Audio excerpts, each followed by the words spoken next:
तो फ्रेंड्स मैं आप लोगों को जो वीडियो बता रहा था उस वीडियो को देखे होंगे, कुछ वजह से मेरा रुक गया था। तो चलिए कंटिन्यू मैं उस वीडियो को कंटिन्यू करता हूँ। इससे पहले आप लोग देख सकते हैं उस वीडियो को मैं काफ़ी तगड़ा मैं बताया था, जो आप लोगों को 6 तारीख को में काफ़ी इंपॉर्टेंस क्वेश्चन आएगा।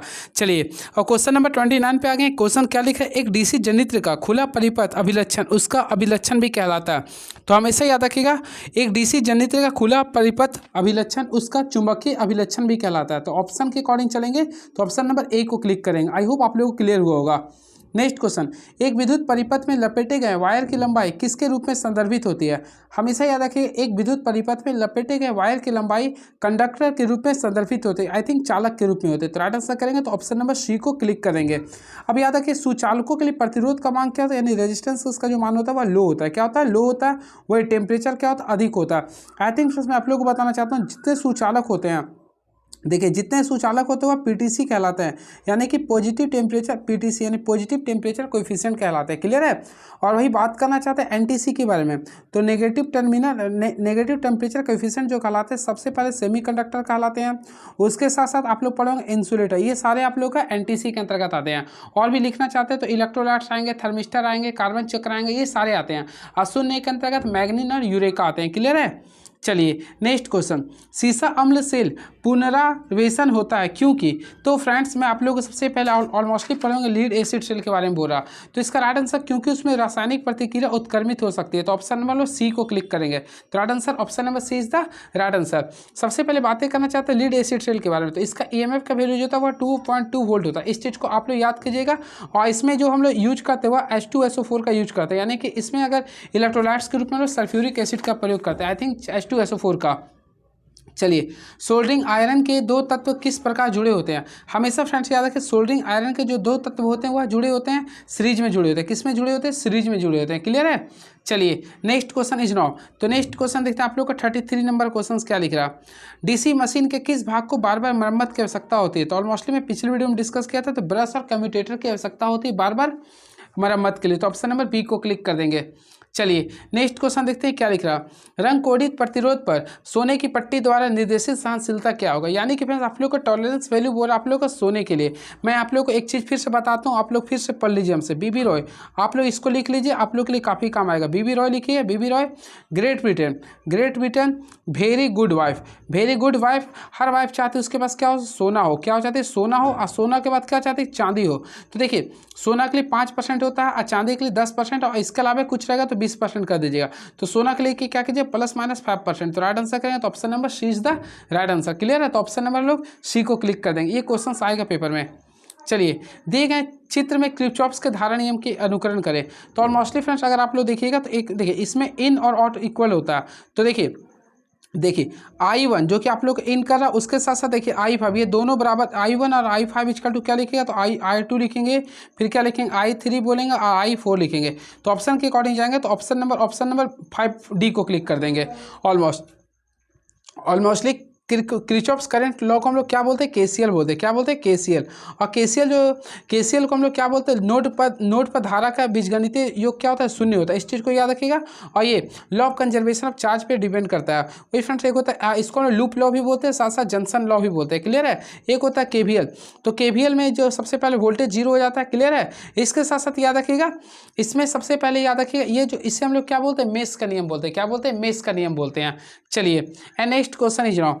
वोल्टता भी से आवेशित क्या लिख रहा है, हाँ मेष का नियम भी बोलते हैं और उसके लूप का नियम बोलते हैं। और केसीएल को नोड प्लस जंक्शन बोलते हैं। ठीक है। चलिए, वोल्टता भी से आवेशित एक खोखले गोलक के अंदर पर विभव क्या होगा। हमेशा फ्रेंड्स याद रखिए, विभव के अंदर जो होगा वह भी ही रहेगा। क्या रहेगा, भी ही रहेगा। तो ऑप्शन नंबर ए को क्लिक कर देंगे। चलिए, कौन सा उपकरण ओवर लैगिंग शक्ति गुणांक के लिए उत्तरदायी नहीं है। तो यहाँ पे देखिए लैगिंग के बारे में बात कर रहा है। ऑप्शन के अकॉर्डिंग लैगिंग का देखना फ्रेंड, लैगिंग पावर के बारे में बोला। तो ऑप्शन के अकॉर्डिंग देखिए तो कैपेसिटर जो होता है आप लोग का लैगिंग नहीं बल्कि लीडिंग करता है। तो ऑप्शन नंबर डी को क्लिक कर देंगे। याद रखिए फ्रेंड्स, कैपेसिटर लोअर लैगिंग शक्ति गुणक के लिए उत्तरदायी नहीं होता है। बाकी बात करना चाहते हैं, देखिए बात करना चाहते हैं चुंबकीय रिले, ट्रांसफार्मर या फिर विद्युत मोटर, ये तीनों जो होता है आप लोग का शक्ति गुणक ये लैगिंग के लिए वर्क कर सकते हैं। ये तीनों लैगिंग के लिए होते हैं। क्लियर है। और क्या। चलिए नेक्स्ट क्वेश्चन, एक एलसीआर श्रृंखला परिपथ में जब आपूर्ति की आवृत्ति अनुनाद की आवृत्ति से अधिक होती है तो क्या होती है। देखिए क्या लिखा है, एक एलसीआर सीरीज परिपथ में जब आपूर्ति की आवृत्ति अनुनाद की आवृत्ति से अधिक होती है तो क्या होगा। हमेशा फ्रेंड्स याद रखिएगा, जब भी स्टेप से आएगा ना, जब आपूर्ति की आवृत्ति, देखिए जब आपूर्ति की आवृत्ति अनुनाद की आवृत्ति से अधिक होती है तो इसमें क्या होगा था, सप्लाई जो होगा धारा, सॉरी सप्लाई धारा लागू वोल्टेज से पश्च हो जाए, यानी लैगिंग करेगा। क्लियर है, तो ऑप्शन नंबर सी को क्लिक कर देंगे। इसमें आप लोग को मैं बताना चाहता हूँ, देखिए एक एलसीआर परिपथ में जब आपूर्ति की आवृत्ति अनुनाद की आवृत्ति से अधिक होगी तो सप्लाई धारा क्या होगा, वोल्टेज के पश्च होगा। क्या होगा, ये पश्च होगा। और मोस्टली फ्रेंड एलसीआर सर्टिफिकेट में लोग जानते हैं एक्सएल इक्वल टू क्या होता है, एक्सी होता है। इस कंडीशन में ये रेजोनेंस कहलाता है। इसके साथ साथ स्थिति में इसका पावर फैक्टर जो होता है आर बराबर क्या होता है, जेड होता है। अब यहाँ पे हम लोग इसका रेजोनेंस का फॉर्मूला निकालेंगे तो एफ आर बोलते हैं। तो इसका फॉर्मूला निकालेंगे तो क्या लिखेगा, 2 पाई लिखते हैं, अंडर रूट एलसी कर देंगे। क्लियर है, तो ऑप्शन तो बता ही दिए। चलिए नेक्स्ट क्वेश्चन, फ्लोरोसेंट लैंप में इस्तेमाल होने वाले इलेक्ट्रॉनिक चौक का पावर फैक्टर क्या होता है। हमेशा फ्रेंड्स याद करें, इसका जो पावर फैक्टर का वैल्यू होता है वह 98% होता है। कितना होता है, 98% होता है। क्लियर है, चलिए and very next question is now. तो नेक्स्ट क्वेश्चन आप लोगों के सामने ये रहा, देखते हैं क्या लिख रहा है, उसके अकॉर्डिंग मैं बताऊंगा आप लोगों को। RYB यानी रेड येलो ब्लू अनुक्रम में पहला फेज अपने अधिकतम मान पर पहुंच जाएगा। सबसे पहले याद रखें, पहला जो फेज होता है आप लोग का रेड ही होता है। तो ऑप्शन के अकॉर्डिंग करेंगे तो ऑप्शन नंबर ए को क्लिक करेंगे, रेड होगा। क्लियर है, भारत में जो प्रणाली से चलती है करंट का वह RYB भी चलता है, यानी रेड येलो ब्लू चलती है। और इसमें यानी RYB के जो होता है, इसका जो फेज होता है वह धनात्मक होता है। क्या होता है, धनात्मक होता है। वही RBY अगर कर देंगे, यानी RBY अगर कर देंगे ना, तो इसका होता है अनुक्रम जो होता है ऋणात्मक होता है। क्लियर है, चलिए नेक्स्ट क्वेश्चन, 3 फेज वाली आपूर्ति प्रणाली में न्यूट्रल का कनेक्शन में उपलब्ध नहीं होती है। हमेशा फ्रेंड्स याद है कि न्यूट्रल का कनेक्शन जो होता है आप लोग का डेल्टा में उपलब्ध नहीं होती है। तो ऑप्शन नंबर डी को क्लिक कर देंगे, डेल्टा में उपलब्ध नहीं होती है। क्लियर है, जबकि स्टार में ये अवेलेबल होती है। चलिए अगला क्वेश्चन देखते हैं। और याद रखिए, डेल्टा कनेक्शन में क्लोज लूप बनता है इसलिए, ठीक है। और डेल्टा कनेक्शन में ऑलमोस्टली आप लोगों को बताया, तो देखिए डेल्टा कनेक्शन की बात करना चाहते हैं तो देखिए लाइन वोल्टेज इक्वल टू होता है। देखिए लाइन वोल्टेज बराबर होता है फेज वोल्टेज होता है। इस चीज़ को, ये दोनों आपस में क्या होता है, बराबर होता है। लेकिन लाइन जो करंट होता है ना वह √3 टाइम्स ऑफ होता है, यानी कि लाइन करंट का फेज करंट का होता है। इस चीज़ को भी आप लोग याद रखिएगा। चलिए अगला क्वेश्चन लिख रहा है, डीसी परिपथ का शक्ति गुणांक क्या होता है, the power factor of DC circuit is. तो फ्रेंड्स याद रखिए, पावर फैक्टर जो होता है वो उसका यूनिटी होता है। आई थिंक देखा जाए तो 1 होता है। क्या होता है, 1 होता है। इस चीज़ को भी आप लोग काफ़ी अच्छे से पढ़े होंगे। क्लियर है, तो डीसी सर्किट का क्या होता है, 1 होता है। चलिए, और डीसी परिपथ क्या, वही आवृत्ति की बात करते हैं, यानी फ्रीक्वेंसी की बात करते हैं, तो इसकी फ्रीक्वेंसी जो होता है वह 0 होता है। क्या होता है फ्रेंड, 0 होता है। चलिए and next question is now. तो नेक्स्ट क्वेश्चन लिखा, धातु के ऋणात्मक टर्मिनल से क्या जोड़ा जाता है। हमेशा फ्रेंड्स याद रखें, धातु के ऋणात्मक टर्मिनल से जोड़ते हैं कैथोड को। किसको जोड़ते हैं, कैथोड को ऋणात्मक से जोड़ते हैं, और एनोड को जोड़ते हैं पॉजिटिव से, यानी कि प्लस से। इसको किससे जोड़ते हैं, प्लस से। ये भी आप लोग को ध्यान में रखना पड़ेगा। चलिए, तो 43 का राइट आंसर मैं आप लोग को बता दिया हूँ। और चलिए, और याद रखें, कलेक्टर, एमीटर एवं बेस ये तीनों ट्रांजिस्टर के टर्मिनल होते हैं। चलिए नेक्स्ट क्वेश्चन, अस्थायी चुंबकों का इस्तेमाल आमतौर पर किया जाता है। हमेशा फ्रेंड्स याद रखिए, अस्थायी चुंबकों का इस्तेमाल जो करते हैं, ऑप्शन के बाद विद्युत घंटी हो जाएगा, विद्युत मोटर में करेंगे। तो ऑप्शन के अकॉर्डिंग देखें तो ऑप्शन नंबर बी को क्लिक कर दें, यानी option number B is the right answer. चलिए next question, gas cooled reactor में मॉडरेटर के रूप में निम्नलिखित में से क्या प्रयोग करते हैं। हमेशा इसमें याद रखें, केवल ग्रेफाइट का प्रयोग करते हैं। हमेशा किसका प्रयोग करते हैं, ग्रेफाइट का प्रयोग करते हैं। चलिए, किसी भी मशीन में सामान्यतः निम्न कौन से 2 मुख्य भाग होते हैं। हमेशा यदि किसी भी मशीन का सबसे मेन 2 पार्ट्स जो होता है उसे क्या बोल सकते हैं, तो ऑलमोस्टली हम लोग बोलते हैं स्टेटर एंड रोटर बोलते हैं। क्या बोलते हैं, स्टेटर एंड रोटर बोलते हैं। क्लियर है, चलिए next question, 3 phase delta connection की लाइन धारा क्या होती है। देखिए यहाँ पे आप लोगों को फोकस कीजिएगा, तो डेल्टा के लिए बोल रहा है। किसका लिख रहा है ये, डेल्टा के लिए। तो याद रखिए, डेल्टा कनेक्शन में लाइन धारा जो होता है, लाइन धारा बोला ना, तो डेल्टा कनेक्शन में लाइन धारा जो होता है, यानी कि देखिए लाइन धारा की बात करें, IL की बात करना चाहते हैं ना, ये √3 टाइम्स ऑफ होता है आप लोग का I फेज का होता है। ये आप लोग को ध्यान रखना पड़ेगा।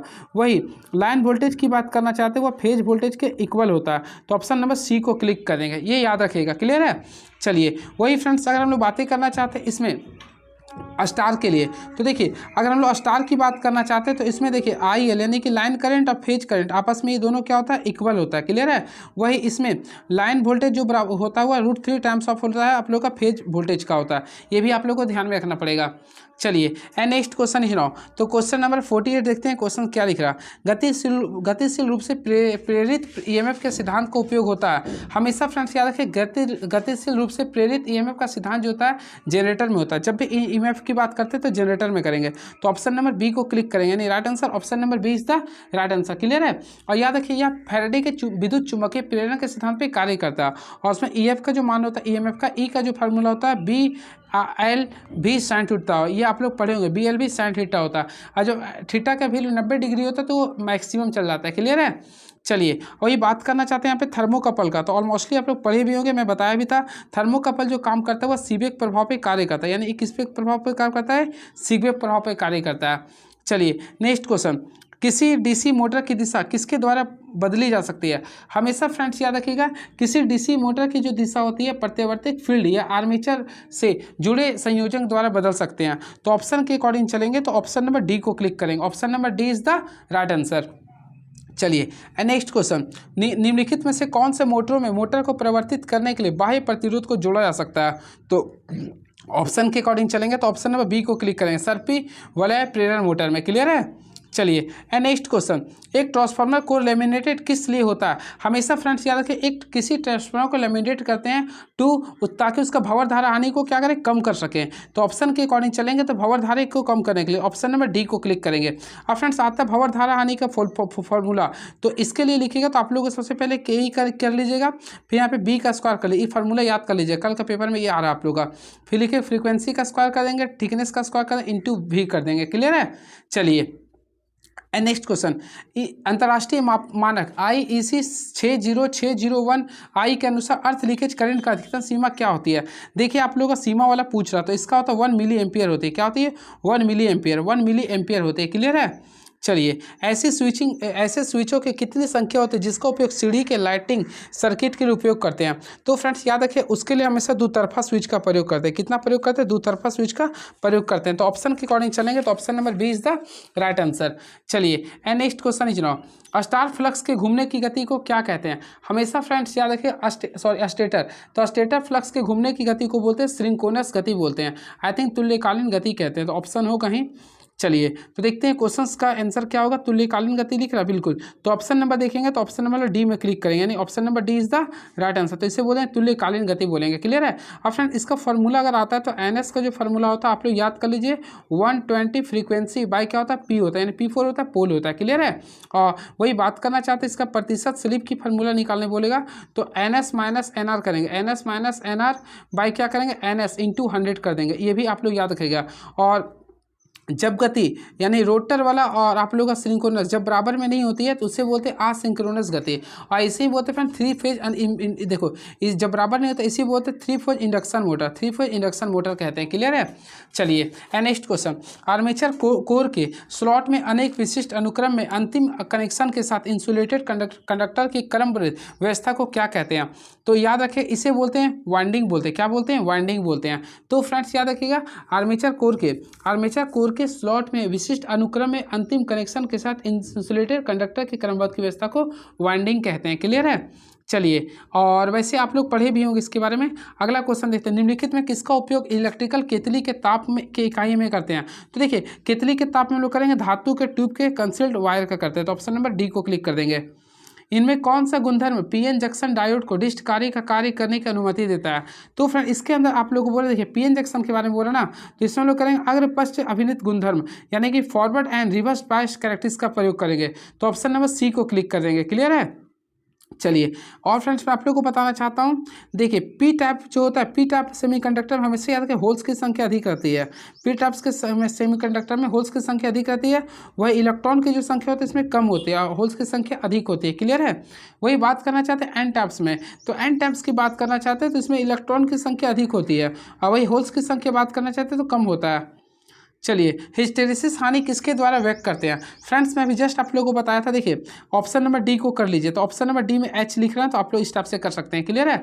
और वही ऑप्शन नंबर बी जो है ये एडी करंट को शो कर रहा है, यानी एडी करंट लॉस को शो कर रहा है, और वैसे ऑप्शन नंबर डी जो शो कर रहा है आप लोग का हिस्टेरिसिस लॉस को शो कर रहा है। क्लियर है। और वही बातें करना चाहते हैं नेक्स्ट क्वेश्चन का, तो और भी हम लोग इसमें बहुत सारे क्वेश्चन है, अभी तो टाइम भी आप लोग पास नहीं है। 1 किलोवोल्ट से लेके एचटी केबल की भूमि कितनी गहराई पर स्थापित किया था। फ्रेंड्स याद रखें इसका जो गहराई होता है 0.9 मीटर तक होता है, 0.9 मीटर तक होता है। एसटी का फुल फॉर्म होता है हाई टेंशन होता है। क्लियर है। चलिए नेक्स्ट क्वेश्चन, ऊर्जा के नवीकरणीय स्रोत में निम्नलिखित संसाधन सम्मिलित नहीं होती हैं। तो नवीकरणीय स्रोत के बारे में ऑप्शन के अकॉर्डिंग देखिए तो न्यूक्लियर ऊर्जा, न्यूक्लियर एनर्जी आप लोग का ऊर्जा के नवीकरण स्रोत में शामिल नहीं होंगे। क्लियर है। चलिए ये इजी क्वेश्चन था। रिजर्व पावर का इस्तेमाल कहाँ करते हैं, और मोस्टली फिर आप लोग को बताया था रिजर्व पावर का जो इस्तेमाल करते हैं जनरेटिंग स्टेशन में करते हैं, जनरेटिंग स्टेशन में। तो ऑप्शन नंबर ए को क्लिक कर देंगे। चलिए ये 61 क्वेश्चन हो गया। अब 62 नंबर क्वेश्चन देखते हैं क्या लिख रहा। डायोड के क्षरण धारा के संबंध में निम्नलिखित में से क्या सही है। तो देखिए डायोड के बारे में देखना चाहते हैं। पहला लिख रहा तापमान के साथ वृद्धि और मोस्टली वृद्धि होती है। देखिए प्रोड्यूस बाय माइनॉरिटी कैरियर्स बिल्कुल होती है। ऑकर्स इन रिवर्स बायस बिल्कुल सही है। तो ऑप्शन के अकॉर्डिंग ऑल ऑफ दीज होगा। तो ऑप्शन नंबर डी को क्लिक कर देंगे। और फ्रेंड्स याद रखिएगा डायोड एक प्रकार का यूनी डायरेक्शनल अवयव होता है। क्लियर है। आइए फॉरवर्ड बायस में कार्य करता है। चलिए किसी परिपथ का प्रतिरोध और प्रतिबाधा प्रत्येक 10 ओम है तो शक्ति गुणांक क्या होगा। देखिए पावर फैक्टर का फार्मूला अगर आप लोग निकालते हैं तो हम लोग क्या कहते हैं रेजिस्टेंस बाय इम्पीडेंस लिखते हैं। तो अगर लिखते हैं दोनों का वैल्यू 10 है तो 10 को 10 से डिवाइड करेंगे 1 आएगा, तो एक यूनिटी आएगा। आई थिंक अगर राइट आंसर करेंगे तो ऑप्शन नंबर ए को क्लिक कर देंगे। देखिए HRC फ्यूज का प्रयोग निम्नलिखित में से कहाँ करते हैं। सबसे पहले फिर HRC का फुल फॉर्म जान लीजिए। तो H4 होता है आप लोगों को क्या होता है। देखिए H4 हायर होता है, रैपिंग सर्किट होता है। क्लियर है। तो HRC का जो प्रयोग करते हैं वह 3 फेज सिस्टम के लिए करते हैं। तो ऑप्शन नंबर देखेंगे तो सी में करेंगे। क्लियर है। और इसका जो वैल्यू होता है 1.1 होता है, 1.1 होता है। चलिए अगला क्वेश्चन देखते हैं आप लोगों के सामने क्या है, फिर इसके बाद मैं बताऊंगा। एक साधारण द्विध्रुवीय संधि ट्रांजिस्टर में उत्सर्जक इमीटर और सीनों के बीच क्या संबंध होता है। सबसे पहले फ्रेंड्स अगर आप लोग पढ़े होंगे, देखिए एक साधारण क्या लिख रहा है, एक साधारण द्विध्रुवीय के बारे में बोल रहा नहीं है। तो हमेशा इसमें याद है कहाँ क्वेश्चन थोड़ा लाइव कर गया ये, क्योंकि कुछ क्वेश्चन लाइक कर गया इसमें लगता है। हाँ वही तो हम बोले। यहाँ पे देखते हैं, यहाँ पे क्वेश्चन कुछ देखिए 65 नंबर क्वेश्चन लिख रहा सबसे सुरक्षित वायरिंग कौन है, CTS क्लिट या कंसील्ड कंड्यूट पाइप या कि लेड कवर। तो ऑप्शन के अकॉर्डिंग चलेंगे फ्रेंड। तो इसमें कंसील्ड कंड्यूट पाइप जो होता है सबसे सुरक्षित वायरिंग होता है। तो ऑप्शन नंबर सी को क्लिक कर देंगे। कोरोना मुख्य रूप से किसके कारण होता है। तो ऑप्शन के अकॉर्डिंग देख रहे हैं, लिख रहा है आप लोगों का कन्वेक्शन, रेडिएशन, डी आयनोजाइजेशन। तो ऑप्शन के अकॉर्डिंग देखिएगा तो आयनिजाइजेशन की वजह से होता है। तो ऑप्शन नंबर डी को क्लिक कर देंगे। क्लियर है। चलिए नेक्स्ट क्वेश्चन। तो नेक्स्ट क्वेश्चन ये रहा, किस एक ट्रांसमिशन लाइन का मुख्य कंपोनेंट्स निम्नलिखित में से कौन सा है। हमेशा फ्रेंड्स याद रखिएगा एक ट्रांसमिशन का जो सबसे पहले आप लोगों को मैं बताया था, इसके लिए सिम बास याद कर लिए। देखिए इसके लिए एक ट्रिक होता है, आप लोग उस चीज़ को ट्रिक को याद कर लीजिए, आप लोग के लिए काफ़ी फ्रूटफुल रहेगा ये। और उस ट्रिक को हम बोलते हैं सिम बास बोलते हैं। क्या बोलते हैं, सिम बास। देखिएगा इसको मैं इस टाइप से याद करा रहा हूँ हमेशा, सिम बस याद कर लीजिए ना। C4 होता है कंडक्टर, I4 होता है इंसुलेटर, M4 होता है मेटेलिक, B4 क्या होता है, तो B4 होता है बीडिंग होता है, A4 आर्मरिंग होता है, S4 होता है सीटिंग होता है, सीट होता है। तो इसमें आप लोग देखिएगा तो सिम बास नहीं दिख रहा ना, तो आप लोग क्या कीजिए केबल के लिए कवच के लिए देखिएगा। तो ऑप्शन नंबर बी को देखिए, आप लोग को बी हो जाएगा। ऑप्शन नंबर बी आप लोग का राइट आंसर होगा। क्लियर है। यानी कि friends stator, commutator, armature winding, supporter tower का प्रयोग करेंगे।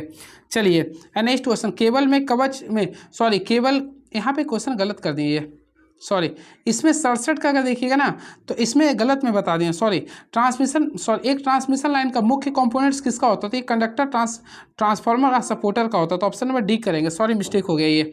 चलिए अगला क्वेश्चन, केबल के कवच वाले किसी तार का उपयोग करते हैं। फ्रेंड्स याद है किसी भी केबल के कवच के लिए हम लोग यांत्रिक सुरक्षा के तार का प्रयोग करते हैं। क्या प्रयोग करते हैं, यांत्रिक सुरक्षा का। तो ऑप्शन नंबर 20 का करेंगे, और इसी के लिए सिम्बास का यूज करते हैं। क्लियर है।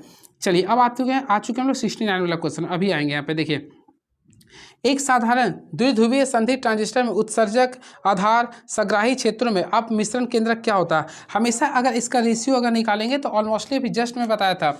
इसके लिए आप लोग को मैं एक डायग्राम बता देता हूँ, डायग्राम से आप लोग काफ़ी अच्छे से कर सकते हैं। क्लियर है।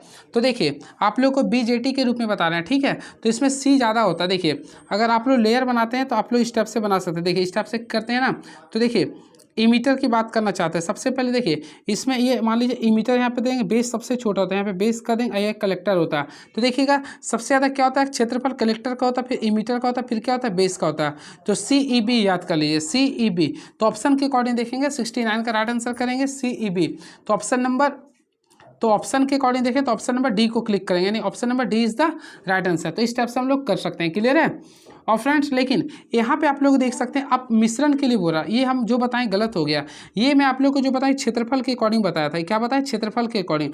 और आप लोग का क्वेश्चन बोल रहा आप लोग का क्षेत्र ये अशुद्धि के अकॉर्डिंग यानी डोपिंग के अकॉर्डिंग बोल रहा। तो डोपिंग के अकॉर्डिंग करेंगे ना तो सबसे ज़्यादा जो होता है वह ई में होता है। किस में होता है, ई में होता है। फिर क्या होता है, सी में होता है। फिर होता है बी में, ई सी बी याद कर लीजिएगा। तो इसके अकॉर्डिंग देखिए तो ऑप्शन नंबर आप लोग को सी को क्लिक करना पड़ेगा। ये क्वेश्चन याद रखिएगा, ये डोपिंग के लिए हो गया और ये एरिया के लिए हो गया। तो एरिया की बात करते हैं तो सी ई बी, और आप लोग को अगर डोपिंग की बात करना चाहते हैं तो ई सी बी का प्रयोग करेंगे। आई होप आप लोग को कन्फ्यूजन नहीं हुआ होगा। क्लियर है। चलिए बात करते हैं बीजेटी के बारे में। सबसे पहले बीजेटी के बारे में देखिए। बी फोर होता है बायपोलर, जे फोर जंक्शन, टी फोर होता है ट्रांजिस्टर। बायपोलर जंक्शन ट्रांजिस्टर इसका फुल फॉर्म होता है। क्लियर है।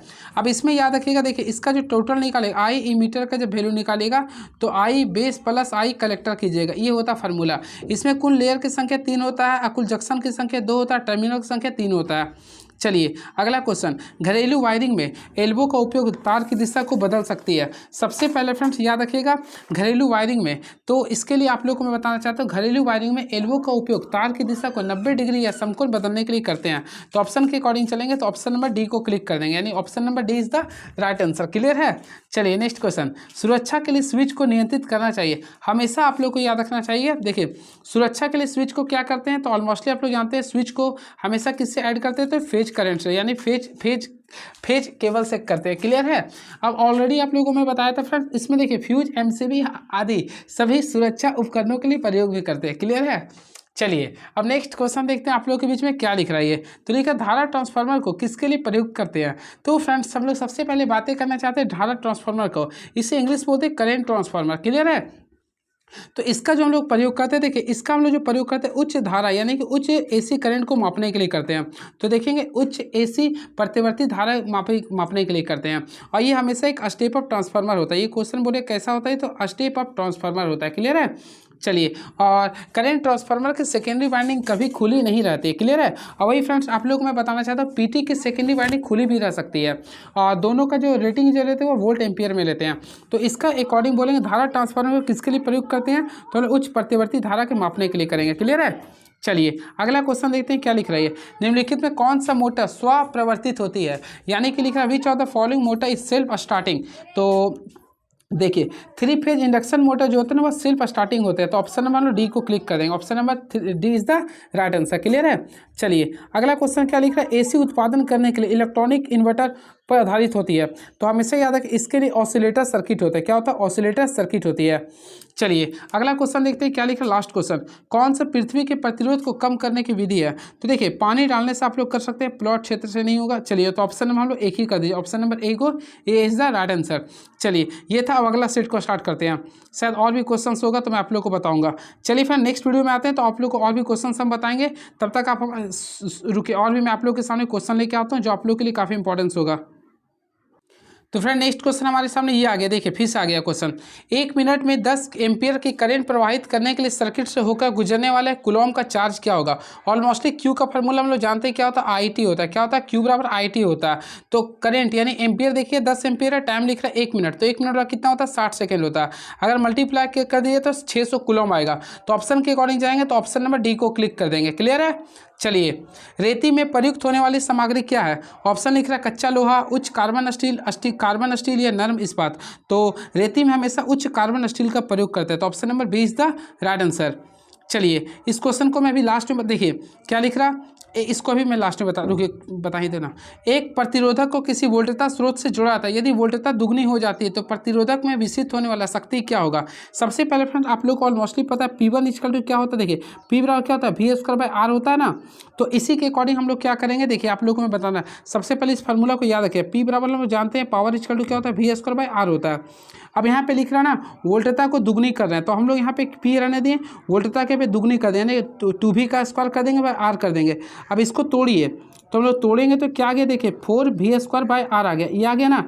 और आप लोग को हम यहाँ पे थोड़ा सा ध्यान दीजिएगा, देखिए ये V स्क्वायर बाय R को अगर लिखेंगे तो ये ऑलमोस्टली 4 का पी का वैल्यू था, अब यहाँ देखिए 4 को पी से गुना किया, कितना हो गया 4 गुना हो गया। तो आई थिंक ये कितना हो जाएगा 4 गुना हो जाएगी। तो ऑप्शन के अकॉर्डिंग चौगुनी हो जाएगी, यानी option number B is the right answer. तो ऑप्शन नंबर बी को क्लिक कर देंगे। चलिए, रोधन पदार्थ का होना चाहिए। सबसे पहले फ्रेंड इंसुलेटर का जो पदार्थ का होना चाहिए, सबसे पहले इसका परमिबिलिटी परावैद्युकता निम्न होनी चाहिए, प्रतिरोधकता भी निम्न होनी चाहिए, और उच्च परावैद्युक सामर्थ्य होना चाहिए, और उपयुक्त सभी, यानी ऑप्शन नंबर डी को क्लिक कर देंगे। इसके साथ साथ आप लोग को मैं बताना चाहता हूँ, ये जो होता है आप लोग का, यानी कि फ्रेंड्स हम लोग बातें करना चाहते हैं किस चीज़ के बारे में, आप लोग का ये इंसुलेटर के बारे में। तो इंसुलेटर जो था वो एनटीसी के रूप में कार्य करता है, यानी एनटीसी के वर्क पे करता है। ये एनटीसी यानी कि नेगेटिव टेम्परेचर कोएफिशिएंट पे कार्य करता है। इसमें आप लोग का सेमीकंडक्टर भी काम करता है, इंसुलेटर भी कार्य करता है, इलेक्ट्रोलाइट्स भी कार्य करता है, थर्मिस्टर भी कार्य करता है, कार्बन भी कार्य करता है। चलिए, बिना किसी क्षति के मानव अधिकतम कितनी धारा स्तर को सहन कर सकता है? तो फ्रेंड्स देखिए, एनसीईआरटी बुक के अकॉर्डिंग चलेंगे तो 1 मिली एम्पियर को सहन कर सकता है। 1 मिली एम्पियर को बिना क्षति के मानव अधिकतम धारा को सहन कर सकता है। क्लियर है? चलिए, अगला क्वेश्चन देखते हैं। अगला क्वेश्चन आप लोगों के सामने क्या लिख रहा है? मोटर की गति व्यवहारिक रूप से स्थिर रहती है, यानी कि किस मोटर की गति व्यवहारिक रूप से स्थिर रहती है? तो हमेशा याद है कि संट मोटर की व्यवहारिक गति जो है हमेशा क्या रहती है? ये स्थिर रहती है, यानी कांस्टेंट होती है। तो ऑप्शन नंबर ए को क्लिक कर देंगे। क्लियर है? याद रखिए, संट मोटर की व्यवहारिक गति क्या होती है? स्थिर रहती है। अब बाइनरी नंबर में लिखना आप लोगों को 26 को, तो हम क्या करेंगे 26 को लिखने के लिए सबसे पहले 1 लिखेंगे, यहाँ पे 2 लिखेंगे, फिर 4 लिखेंगे, फिर 8 लिखेंगे, 16 के बाद 32 होगा। तो इसी का प्रयोग कर कीजिए। सबसे पहले 16 और 8 कितना 24 है तो 26। अब हम लोग सारे जहाँ पे क्या कर देंगे 0। तो देखिए 110 ये आप लोग लिख लीजिए ना कहीं पे इस टाइप से ऑप्शन, तो ऑप्शन नंबर बी को क्लिक कर दीजिए। काफ़ी ईजी है।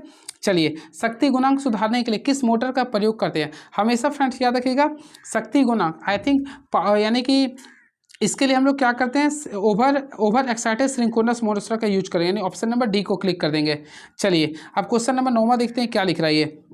तो 9वां क्वेश्चन ये लिख रहा, ये क्वेश्चन से आप लोग का, यदि किसी रेफ्रिजरेटर की बिजली की खपत 680 किलोवाट घंटा है और बिजली का खर्चा 50 पैसे प्रति किलोवाट घंटा है, तो 2 वर्ष में बिजली का खर्च कितना होगा? फ्रेंड्स आप लोग अगर बनाते हैं तो कुछ नहीं करना, 2 वर्ष के लिए 2 कर देंगे। टोटल 680 किलोवाट की घंटा की था और दर क्या था 0.5 था।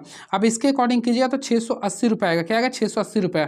तो ऑप्शन नंबर सी को क्लिक कर देंगे। चलिए, एक शक्ति प्रवर्धन की अनिवार्य क्या होता है? यानी ए पावर एम्पलीफायर इसेंशियली। तो ऑप्शन के अकॉर्डिंग चलेंगे तो उसके लिए करंट एम्पलीफायर हमेशा इंपॉर्टेंस होता है। तो ऑप्शन नंबर बी को क्लिक कर देंगे, यानी option number B is the right answer. चलिए, एक ध्रुव के तहत कई स्लॉट्स में वितरित ईएमएफ के फैक्टर योग तथा ईएमएफ के अंकगणितीय योग का अनुपात क्या होता है? तो इसका अनुपात जो होता है फ्रेंड्स हम लोग को बोलते हैं डिस्ट्रीब्यूशन फैक्टर। याद रखिएगा, एक ध्रुव के तहत कई स्लॉट्स में वितरित ईएमएफ के वेक्टर योग तथा प्रेरित ईएमएफ के अंकगणितीय योग को बोलते हैं डिस्ट्रीब्यूटेड फैक्टर बोलते हैं। अगर बात करना चाहते हैं इसका फॉर्मूला का, तो ऑलमोस्टली पढ़ाया था मैं, केडी का टू आगे हम लिखते हैं सैन लिखते हैं। क्या लिखते हैं? सैन लिखते हैं, एम बाय बीटा लिखते हैं, एम बाय बीटा बाय 2 कर देंगे। इसके अकॉर्डिंग फिर हम लोग एम को बाहर कर देते हैं, एम सैन लिख देंगे यहाँ पे, फिर बीटा बाय 2 कर देंगे। इस चीज़ को याद रखिएगा। क्लियर है? चलिए, और फ्रेंड्स याद रखिए, कंसंट्रेटिव वाइंडिंग का जो मान होता है 1 होता है, कंसंट्रेटिव वाइंडिंग का वैल्यू 1 होता है, डिस्ट्रीब्यूटिव वाइंडिंग का वैल्यू 1 से कम होता है। क्लियर है? चलिए, नेक्स्ट क्वेश्चन, हाई स्पीड इस्पात में कार्बन का प्रतिशतता कितनी होती है? तो हमेशा याद है कि हाई स्पीड इस्पात में कार्बन का जो प्रतिशतता होती है 0.75 से लेकर 1% होती है, यानी ऑप्शन नंबर ए को क्लिक कर देंगे। चलिए, निलंबन प्रकार के प्रतिरोधक में प्रत्येक इकाई या डिस्क के लिए डिजाइन की जाती है। तो फ्रेंड इसके लिए हमें निलंबन प्रकार के लिए बोल रहे ना, तो याद रखिएगा निलंबन प्रकार इसके लिए हम लोग 11 केवी का प्रयोग करते हैं। कितना केवी का प्रयोग करते हैं? 11 केवी का। इस चीज़ को याद रखिएगा। और सर्वाधिक वोल्टेज जो स्तर होता है 765 केवी तक होता है। क्लियर है? चलिए, गुणवत्ता कारक को किस नाम से भी जानते हैं? यानी by which other name is known as quality factor. देखिए, अच्छा क्वेश्चन है ये। तो क्वालिटी फैक्टर को फ्रेंड हम लोग बोलते हैं वोल्टेज आवर्धन भी बोलते हैं, यानी कि वोल्टेज मैग्निफिकेशन भी बोलते हैं। तो ऑप्शन नंबर ए को क्लिक कर देंगे। बातें करना चाहते हैं इसके बारे में, देखिए याद रखिएगा, इसको हम बोलते हैं क्वालिटी फैक्टर। क्वालिटी फैक्टर का फॉर्मूला होता है, सबसे पहले 1/r लिखते हैं, 1/r इक्वल टू लिखते हैं L/C, अंडर रूट L/C लिखते हैं। ये फार्मूला को आप लोग याद रखिएगा, क्वालिटी फैक्टर का होता है। क्लियर है?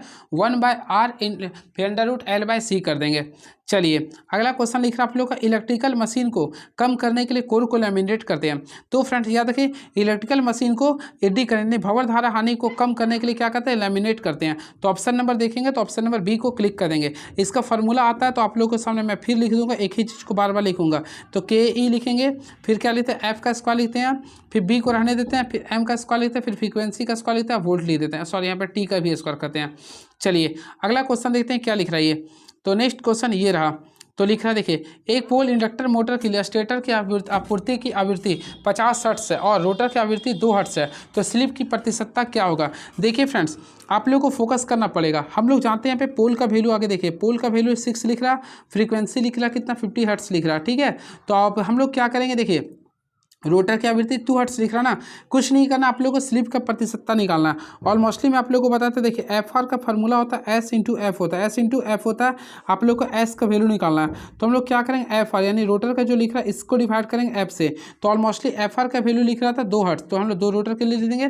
और फ्रीक्वेंसी लिख रहा था तो 50 था, हम लोग इसको क्या करेंगे 100 से मल्टीप्लाई कर देंगे। तो देखो इसको गुना करेंगे तो ऑलमोस्टली कितना आएगा 4%, इसको याद रखिएगा। तो राइट आंसर आएगा 4%। फिर से मैं बता देना चाहता हूँ, इस फार्मूला को याद कर लीजिए। सबसे पहले देखिए हम लोग बात करना चाहते हैं रोटर आवृत्ति का, तो रोटर आवृत्ति का जो फार्मूला होता है आज स्लिप इंटू फ्रीक्वेंसी करते, स्लिप इंटू फ्रीक्वेंसी करते, इस चीज़ को याद कर लीजिएगा, बन जाएगा आप लोगों को क्वेश्चन।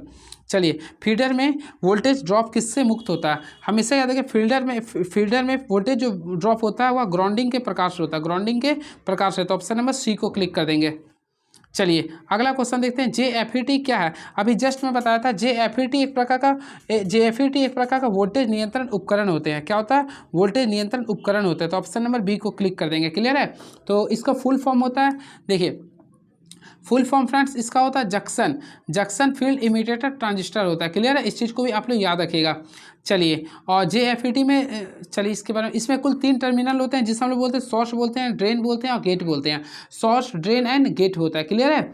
और इसके साथ साथ ये जो होता है आप लोग एक यूनिपोलर होता है, आप लोग को मैं तो अभी जस्ट बताया था, ये क्या होता है यूनिपोलर होता है। चलिए अगला क्वेश्चन देखते हैं क्या लिख रहा है ये, फिल्टर का इस्तेमाल परिवर्तित करने के लिए किया जाता है। हमेशा फ्रेंड्स याद रखिए, फिल्टर का उपयोग अशुद्ध या कंपन वाले डीसी सिग्नल को शुद्ध अवस्था वाले डीसी सिग्नल में परिवर्तित करने के लिए करते हैं। तो ऑप्शन के अकॉर्डिंग बी को क्लिक करेंगे, यानी राइट आंसर करेंगे तो option number B is the right answer.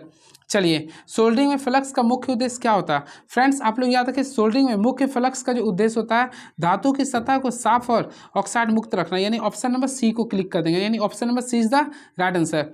Barcode reader में किस सेमीकंडक्टर डिवाइस का प्रयोग किया जाता है। हमेशा याद रखिए, बारकोड रीडर आप लोग देखे भी होंगे और ऑलमोस्टली यूज भी किए होंगे। तो इसमें हम लोग लेजर डायोड का प्रयोग करते हैं, यानी लेजर डायोड का प्रयोग करते हैं।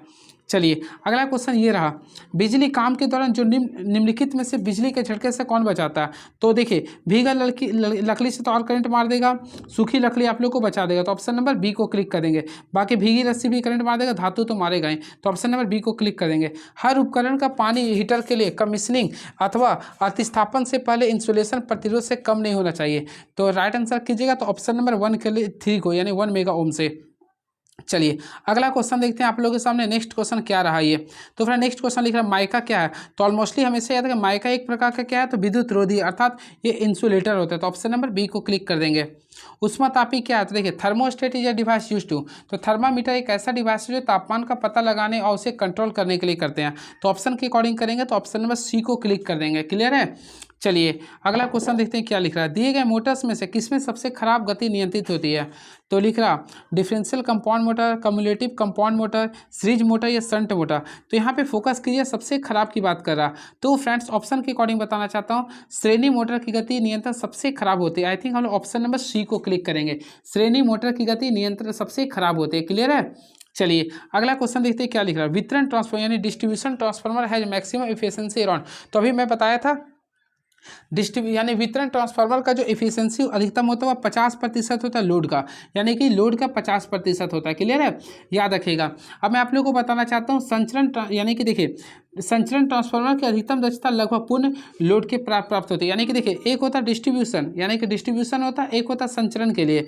तो संचरण के लिए होता है, यानी कि इंग्लिश में उसको बोल रहे हैं, एक होता है डिटेक्टर के रूप में, यानी कि फ्रेंड्स डिस्ट्रीब्यूशन एक होता है डिटेक्टर के रूप में। मैं कंफ्यूज कर रहा हूँ यहाँ पे, शायद यहाँ पे होता है डिटेक्टर के रूप में। ठीक है, जो भी हो। तो देखिए मैं आप लोगों को बताना चाहता हूँ, देखिएगा वितरण यहाँ पे याद रखें फ्रेंड्स, आप लोगों को में ध्यान रखना होगा, अगर वितरण ट्रांसफार्मर का जो, चलिए हटाइए इसको, याद रखें 27 का आंसर क्या होगा, ऑप्शन नंबर सी को क्लिक कर देंगे। क्लियर है। और वितरण ट्रांसफर यानी कि डिस्ट्रीब्यूशन ट्रांसफार्मर लोग जो प्रयोग करते हैं डेल्टा और स्टार कनेक्शन में होता है, डेल्टा स्टार में प्रयोग होता है, इसमें 3 फेज और 4 तार का प्रयोग करते हैं, और यह स्टेप डाउन ट्रांसफार्मर में होता है। ये FET फील्ड सॉरी एफईटी वाले बोला, एफईटी में न्यूनतम ड्रेन सोर्स वोल्टेज किस ड्रेन धारा अनिवार्य रूप में नियत हो जाती है। तो फ्रेंड्स इसके बारे में बताना चाहता हूँ। सबसे पहले ऑप्शन के अकॉर्डिंग चलिएगा ना, तो पिच ऑफ वोल्टेज के अनुसार चलेगा, तो ऑप्शन नंबर ए को क्लिक कर देंगे। क्लियर है। और एफईटी क्या है, तो एफईटी एक प्रकार का यूनिपोलर वोल्टेज डिवाइस होती है। चलिए अगला क्वेश्चन हम लोग देखते हैं क्या लिख रहा, और एफईटी बारे में और भी ऐसा कुछ मेरे माइंड में नहीं आ रहा, नहीं तो मैं बता देता। चलिए अगला क्वेश्चन देखते हैं क्या लिख रहा। तो क्वेश्चन नंबर 629, एक छत के पंखे की गति को कम करने के कारण क्या हो सकती है। तो वही फॉल्ट इन कैपेसिटर, तो ऑप्शन नंबर सी को क्लिक कर देंगे। चलिए एंड नेक्स्ट क्वेश्चन तो लिख रहा, एक साइनोसाइडल एसी वोल्टेज है पीक वैल्यू 220 वोल्ट है, what is the RMS value. तो ऑलमोस्टली फ्रेंड देखिए आप लोग को आरएमएस वैल्यू निकालना, सबसे पहले इसका मैक्सिमम वैल्यू अगर आप लोग देख रहे होंगे तो 220 वोल्ट लिख रहा, कितना लिख रहा 220 वोल्ट लिख रहा। हम लोग को इसका आरएमएस वैल्यू निकालना, यानी भी आरएमएस निकालना आप लोग को। तो हम लोग क्या करें, टोटल जो मैक्सिमम है इसको हम लोग क्या करें, √2 से डिवाइड कर देंगे, √2 से डिवाइड कर देंगे। तो ऑलमोस्टली 220 है ना, हम लोग इसको √2 से डिवाइड कर देंगे। अब आप लोग डिवाइड कर दीजिएगा, तो टोटल सॉल्व किए तो 155.58 वोल्ट आएगा, 155.58 वोल्ट आएगा। या फिर हम लोग सिंपल करेंगे तो 220/√2, यानी ऑप्शन नंबर ए को क्लिक कर दीजिए। क्लियर है। चलिए काफ़ी तगड़ा क्वेश्चन था ये। चलिए अगला क्वेश्चन देखते हैं 31 नंबर क्वेश्चन क्या है ये। तो लिख रहा है, एक नियंत्रित रेक्टिफायर सर्किट के लिए निम्नलिखित में से किसका उपयोग नहीं कर सकते हैं। हमेशा फ्रेंड्स याद रखिएगा, देखिए यहाँ पे लिख रहा है रेक्टिफायर के लिए ना, तो कंट्रोल रेक्टिफायर के लिए हमेशा डायोड का प्रयोग नहीं कर सकते, डायोड का प्रयोग नहीं कर सकते हैं। क्लियर है। क्योंकि फ्रेंड्स ऑलमोस्टली आप लोग पढ़े डायोड में केवल और केवल एक ही दिशा होती है। तो याद रखिए एक नियंत्रित रेक्टिफायर सर्किट के लिए डायोड का उपयोग नहीं कर सकते हैं। एक नियंत्रित रेक्टिफायर परिपथ एक इलेक्ट्रॉनिक परिपथ है जो आउटपुट वोल्टेज एवं पावर को कंट्रोल करते हुए एसी को डीसी में परिवर्तित करता है। आई थिंक नियंत्रित जो रेक्टिफायर होता है ना, वह एसी को क्या करता है, डीसी में बदलता है। डायोड में केवल एक ही दिशा होती है ना। तो इसके लिए हम लोग क्या करते हैं, तो देखिए इसके लिए नियंत्रित रेक्टिफायर के लिए हम लोग प्रयोग करते हैं थायरिस्टर का प्रयोग करते हैं, एससीआर का प्रयोग करते हैं, फिर आईजीबीटी का प्रयोग करते हैं, मॉसफेट का प्रयोग करते हैं। ये सारी चीज़ को हम लोग यूज करते हैं। क्लियर है। चलिए फ्रेंड्स एफईटी का फुल फॉर्म याद कर लीजिए, तो फील्ड इफेक्ट ट्रांसमिशन होता है, ठीक है, ट्रांजिस्टर होता है। अब मॉसफेट तो बता ही दिया था। चलिए नेक्स्ट क्वेश्चन, एससीआर में होते हैं, अभी जस्ट मैं आप लोगों को बताया था एससीआर के बारे में, फिर से मैं आप लोगों को बता देना चाहता हूँ एससीआर के बारे में। सबसे पहले एससीआर का फुल फॉर्म जानिए। देखिए एससीआर तो एस फुल होता है सिलिकॉन कंट्रोल रेक्टिफायर होता है। एससीआर यानी सिलिकॉन कंट्रोल रेक्टिफायर होता है। अगर उसका आप लोग बनाइएगा तो देखिए इस टाइप से आप लोग इसका सिंबल को बना सकते हैं, इस टाइप से आप लोगों को करना पड़ेगा। क्लियर है। आप लोग का देखिए यहाँ पे जो शुरू में चल रहा है ये आप लोग का A4 एनोड कहलाता है। क्लियर है। वही बात करना चाहते हैं, ये आप लोग का C4 कैथोड होता है और इसको ना बोलते हैं गेट बोलते हैं। इस चीज़ को आप लोग को ध्यान में रखना पड़ेगा। क्लियर है। इसमें टोटल अगर देख रहे हैं ना, तो इसमें कुल 3 जंक्शन है। कितना जंक्शन है, ये 3 जंक्शन है। तो देखिए 3 जंक्शन होते हैं और लेयर की बात करना चाहते हैं 4 लेयर हो जाता है। तो इसमें जंक्शन के बारे में पूछा तो हमेशा याद रखिएगा इसमें 3 जंक्शन होते हैं। तो ऑप्शन नंबर ए को क्लिक कर देंगे। और वही बात करना चाहते हैं इसमें एक कैथोड और गेट होता है, ठीक है। और जंक्शन कितना होता है, 4 होते हैं। इस चीज़ को भी आप लोग को ध्यान में रखना पड़ेगा। और एससीआर का फुल फॉर्म में बता दिया, और इसका उपयोग करते हैं एसी डीसी मोटर्स की गति कंट्रोल में करते हैं, इन्वर्टर के रूप में करते हैं, ठीक है। चलिए अगला क्वेश्चन, एक स्विच है जो 2 बिंदुओं पर संयोजित परिपथ को खोलता है, यानी देखिए इसमें कौन सा स्विच है। तो ऑलमोस्टली ऑप्शन के अकॉर्डिंग देखिए तो हॉर्न गैप एक स्विच है जो 2 बिंदुओं के संयोजित परिपथ को खोलता है। 128 स्लॉट वाले 8 पोल आर्मेचर वाइंडिंग के लिए दांतों तक फैले हुए कॉइल्स को क्या कहेंगे। तो फ्रेंड्स इसके लिए हम लोग को क्या करना पड़ेगा, देखिए इसके लिए हम लोग क्या करेंगे, देखिए पोल पिच अगर निकालेंगे तो 128 को हम लोग 8 से डिवाइड करेंगे, तो ऑलमोस्टली डिवाइड करेंगे तो 16 आ जाएगा। क्या आ जाएगा, 16। तो यहाँ पे 16 यानी कि देखिए 16 हमेशा वैल्यू होता है 15 होता है, तो देखिए पिच से शॉर्ट हो जाएगा। तो ऑप्शन नंबर ए को क्लिक कर देंगे। इस क्वेश्चन का स्किप कर देंगे, कोई दिक्कत नहीं है। एक बैटरी की क्षमता किस में व्यक्त करते हैं। तो ऑलमोस्टली फ्रेंड देखे होंगे आप लोग बैटरी अगर यूज करते होंगे तो बैटरी की क्षमता को हम लोग इससे एम्पियर आवर में व्यक्त करते हैं, एम्पियर आवर में व्यक्त करते हैं। क्लियर है। चलिए और वैसे वाट आवर में भी व्यक्त करते हैं। चोक की वजह से ट्यूबलाइट सर्किट का पावर फैक्टर क्या होता है। तो देखिए चोक की वजह से ट्यूबलाइट सर्किट का जो पावर फैक्टर होता है वह लैग करता है, क्या करता है, लैगिंग करता है। तो ऑप्शन नंबर डी को क्लिक कर देंगे। क्लियर है। तो चोक की वजह से ट्यूब लैम्प सर्किट का पावर फैक्टर क्या करेगा, लैगिंग करेगा। तो ऑप्शन नंबर डी को क्लिक कर देंगे। किसका अर्थिंग की दृष्टि से महत्वपूर्ण है। तो 37 लिख रहा ना, तो निम्नलिखित किसका अर्थिंग की दृष्टि से महत्व है। तो मानव जीवन और उपकरणों को बचाओ, यानी ऑप्शन नंबर ए को क्लिक कर देंगे। चलिए अगला क्वेश्चन देखते हैं हम लोग का नेक्स्ट क्वेश्चन क्या बोल रहा है ये। तो फ्रेंड नेक्स्ट क्वेश्चन आप लोगों के सामने ये रहा, फ्लोरोसेंट ट्यूब के स्टार्टर में कैपेसिटर का कार्य क्या होता है। हमेशा याद रखिएगा फ्लोरोसेंट स्टार्टर में कैपेसिटर जो होता है रेडियो ट्रांसमिशन का काम करता है। आई थिंक देखिएगा तो रेडियो ट्रांसमीटर का कार्य करता है, यानी ऑप्शन नंबर बी को क्लिक कर देंगे। Option number B is the right answer. Luminous ऊर्जा के प्रवाह की दर को क्या कहते हैं? हमेशा फ्रेंड्स याद रखें, ल्यूमिनस ऊर्जा की प्रवाह की दर को बोलते हैं ल्यूमिनस फ्लक्स कहते हैं। क्या बोलते हैं? Luminous flux. तो ऑप्शन नंबर ए को क्लिक कर देंगे। चलिए अगला क्वेश्चन देखते हैं क्या लिख रहा। ऑलमोस्टली इसका जो एसआई मात्रक क्या होता है, तो इसका जो यूनिट होता है वह ल्यूमेन होता है। इस चीज़ को भी आप लोग को ध्यान में रखना पड़ेगा। क्लियर है? चलिए तो ल्यूमिनस फ्लक्स का जो यूनिट होता है वह ल्यूमेन होता है, और एक ल्यूमेन का अगर वैल्यू पूछता है तो 0.0016 वाट होता है। इस चीज़ को भी आप लोग को याद रखना पड़ेगा। चलिए यदि एक स्टार संयोजित परिपथ में फेज वोल्टेज का मान 240 वोल्ट है, तब इसका लाइन वोल्टेज क्या होगा? देखिए आप लोग को यहाँ पे फोकस करना पड़े। सबसे पहले स्टार के लिए बोल रहा ना, तो स्टार में आप लोग को फेज वोल्टेज का मान 240 दे रहा, तो लाइन वोल्टेज का मान क्या होगा? हम लोग जानते हैं वोल्टेज के लिए बोल रहा ना, तो हम लोग देखिए वोल्टेज यानी कि लाइन वोल्टेज का फार्मूला जो होता है इसमें तो √3 सबसे पहले होता है, √3 टाइम्स ऑफ होता है फेज वोल्टेज का स्टार में। ठीक है, तो हम लोग क्या करें, √3 कर देंगे इंटू फेज वोल्टेज का वैल्यू 240 लिख रहा। ऑलमोस्टली √3 का वैल्यू हम लोग पढ़े हैं कितना होता है, 1.732 होता है। तो हम लोग क्या करें, 1.732 को गुना कर देंगे 240 से गुना कर देंगे, तो ऑलमोस्टली राइट आंसर आएगा 415 वोल्ट आएगा। तो option number B is the right answer. चलिए अगला क्वेश्चन, किसी सर्किट में थर्मोस्टेट स्विच का उपयोग करने का उद्देश्य क्या है? हमेशा फ्रेंड्स याद रखिएगा, ये तापमान को कंट्रोल करता है, यानी तापमान नियंत्रित करने के लिए। तो ऑप्शन नंबर सी को क्लिक कर देंगे। चलिए थर्मोस्टेट का कार्य अर्थ ही क्या होता है? तापमान नियत ऊष्मा। चलिए अगला क्वेश्चन, जब कपलर्स, बेंड्स, जंक्शन बॉक्स और टीज का उपयोग किया जाता है तो सैंडल्स को ऐसे फिटिंग्स के केंद्र से दूरी पर फिट करना होगा। तो देखिए इसके लिए राइट आंसर कीजिए तो 30 होगा, इस चीज़ को इग्नोर कीजिए। चलिए ट्रांसमिशन लाइन के अंत में इसकी उत्तेजना को बदलकर वोल्टेज को नियंत्रित करने के लिए निम्नलिखित में से किस मोटर का उपयोग करते हैं? तो फ्रेंड्स याद रखिए, ट्रांसमिशन लाइन के अंत में किसकी उत्तेजना को बदलकर वोल्टेज को नियंत्रित करने के लिए मोटर, तो हमेशा इसके लिए प्रयोग करते हैं सिंक्रोनस मोटर का, यानी ऑप्शन नंबर बी को क्लिक कर देंगे। Option number B is the right answer. Clear है? चलिए अगला क्वेश्चन देखते हैं क्या, व्हीट स्टोन ब्रिज निम्नलिखित में से किसके मापन के लिए प्रयुक्त होता है? हमेशा फ्रेंड्स याद रखें, व्हीट स्टोन ब्रिज जो होता है ना, वह आप लोग का मिडिल रेजिस्टेंस के लिए मापता है, यानी कि प्रतिरोध को मापने के लिए प्रयोग करते हैं। क्लियर है? यानी कि वह अज्ञात प्रतिरोध को मापता है। इसका जो वैल्यू होता है वह इस जो मापता है वह 1 ओम से लेकर आप लोग का 0.1 मेगा ओम तक के वैल्यू को मापता है। क्लियर है? और जब इसके ग्लैनोमीटर में धारा प्रवाह होता है तो प्रिंटर स्थिर रहता था, ब्रिज बैलेंस हो जाता है। चलिए और फ्रेंड्स बात करते हैं वोल्टेज को मापने के लिए किसका करते हैं, तो हम लोग वोल्टेज को मापने के लिए वोल्ट मीटर का प्रयोग करते हैं। वही शक्ति को मापने के लिए वाट मीटर का प्रयोग करते हैं। करंट को मापने के लिए हम लोग ए मीटर का प्रयोग करते हैं। चलिए अगला क्वेश्चन देखते हैं क्या लिख रहा, चुंबकन तीव्रता और चुंबकन बल के अनुपात को क्या बोलते हैं? यानी the ratio of magnetization intensity to the magnetization force is known as, तो ऑलमोस्टली इसको हम लोग बोलते हैं ससेसिबिलिटी बोलते हैं, यानी सुग्राहिता बोलते हैं। आप लोग लिखना चाहते हैं तो हम लोग लिख सकते हैं एच इक्वल टू क्या लिखें, MMF। देखिए MMF बाई क्या होता है, लेंथ कीजिएगा, तो ऑप्शन नंबर ए को क्लिक कीजिए ना। चलिए विभव मापी क्या, अभी मैं जस्ट बता दिया था, तो विभव ऑप्शन कर देखिए आप लोग को बताना चाहते हैं, जो मेजरमेंट पढ़ेंगे तो मेजरमेंट के यूनिट के अकॉर्डिंग पढ़िए। तो एक होता है प्राइमरी, एक होता है प्राइमरी मेजरमेंट होता है। प्राइमरी मेजरमेंट उसे कहते हैं जो आप लोग को यानी कि पूरे के पूरे वैल्यू को मापता है। क्लियर है? यानी स्थिर वैल्यू को मापता है। जैसे आप लोग देख सकते हैं नीडल का प्रयोग स्थिर के लिए करते हैं। और सेकेंडरी में बात करना चाहते हैं ना, तो सेकेंडरी के इंस्ट्रूमेंट में हम लोग 3-4 चीज़ लेते हैं। फर्स्ट ऑफ लेते हैं आप लोग का सिम्बॉलिक लेते हैं, सॉरी यहाँ पे सिंबॉलिक लेते हैं, फिर इंडिकेटर लेते हैं, फिर रिकॉर्डिंग लेते हैं। तो देखिए हम लोग बात करना चाहते हैं पोटेंशियोमीटर का, तो ऑलमोस्टली पोटेंशियोमीटर एक क्या है, तो कैसा है ये तुल्यांक, कंपैरेटिव हो गया, ठीक है। लेकिन और भी आप लोग पढ़ेगा ना, तो इसको बोलते हैं इंडिकेटिंग भी बोलते हैं। क्या बोलते हैं? इंडिकेटिंग मशीन भी होता है, यानी सांकेतिक भी होता है। ये मैं उसी के बारे में बताने जा रहा था, ये इंडिकेटिंग भी होता है।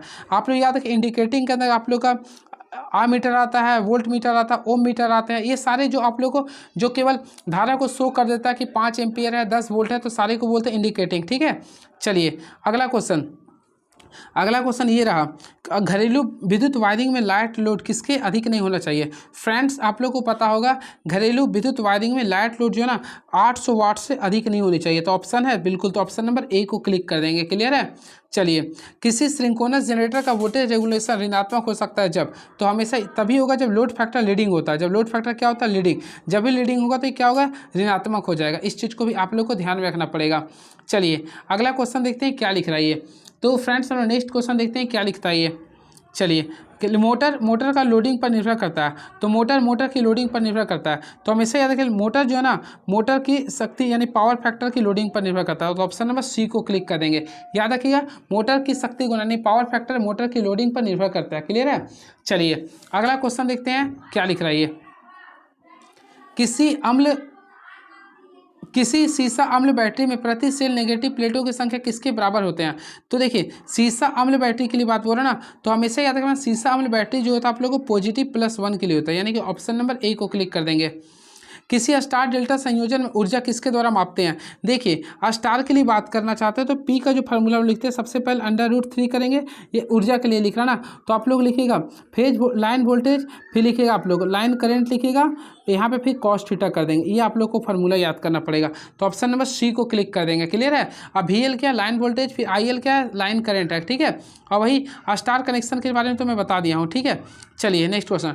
एक स्टेप अप ट्रांसफार्मर के निम्नलिखित में कौन सी वाइंडिंग में टर्न की संख्या अधिक होती है। हमेशा फ्रेंड्स यदि स्टेप अप ट्रांसफार्मर में ना, तो देखिए किसमें, देखिए स्टेप अप ट्रांसफार्मर, तो सबसे पहले स्टेप अप ट्रांसफार्मर उसे कहते हैं। देखिए जिसमें देखिए ये मान लीजिए कि एक टर्न ये है और एक टर्न ये है, तो देखिए जिसमें आप लोग का प्राइमरी कॉइल के कंपैरिजन में सेकेंडरी कॉइल की टर्न की संख्या अधिक होता है, उसे बोलते हैं स्टेप अप। तो हमेशा याद रखिए इसमें सेकेंडरी कॉइल की संख्या अधिक होती है। क्लियर है। और इसके साथ साथ इसमें याद रखिए स्टेप अप ट्रांसफार्मर का जो रेशियो जो होता है यानी के का जो वैल्यू होता है वो हमेशा 1 से अधिक होता है। इस चीज़ को भी आप लोग को ध्यान में रखना पड़ेगा। क्लियर है। चलिए तो ऑप्शन तो 52 का लिख रहा होगा, तो वही लिखिएगा सेकेंडरी का अधिक होता है, ऑप्शन है। देखिए तो बोला किस में अधिक होते हैं, तो हम लोग क्या करें सेकेंडरी वाइंडिंग में करेंगे, तो ऑप्शन नंबर बी सी को क्लिक कर देंगे। और मोस्टली फ्रेंड्स याद रखिए सेकेंडरी वाइंडिंग जो होता है ना आप लोग का, यानी सेकेंडरी वाइंडिंग जो होता है वो लोड से जुड़ा होता है। किससे जुड़ा होता है, वह लोड से जुड़ा होता है। वही प्राइमरी वाइंडिंग जो होता है ना वो आप लोग का सप्लाई से जुड़ा होता है। ये भी आप लोग को ध्यान में रखना पड़ेगा। क्लियर है। चलिए अगला क्वेश्चन देखते हैं क्या लिख रहा है ये। तापदीप दीपों के फिलामेंटों में टंगस्टन का उपयोग क्यों किया जाता है। हमेशा फ्रेंड टंगस्टन का उपयोग इसलिए करते हैं क्योंकि इसका गलनांक क्या होता है, काफ़ी उच्च होता है।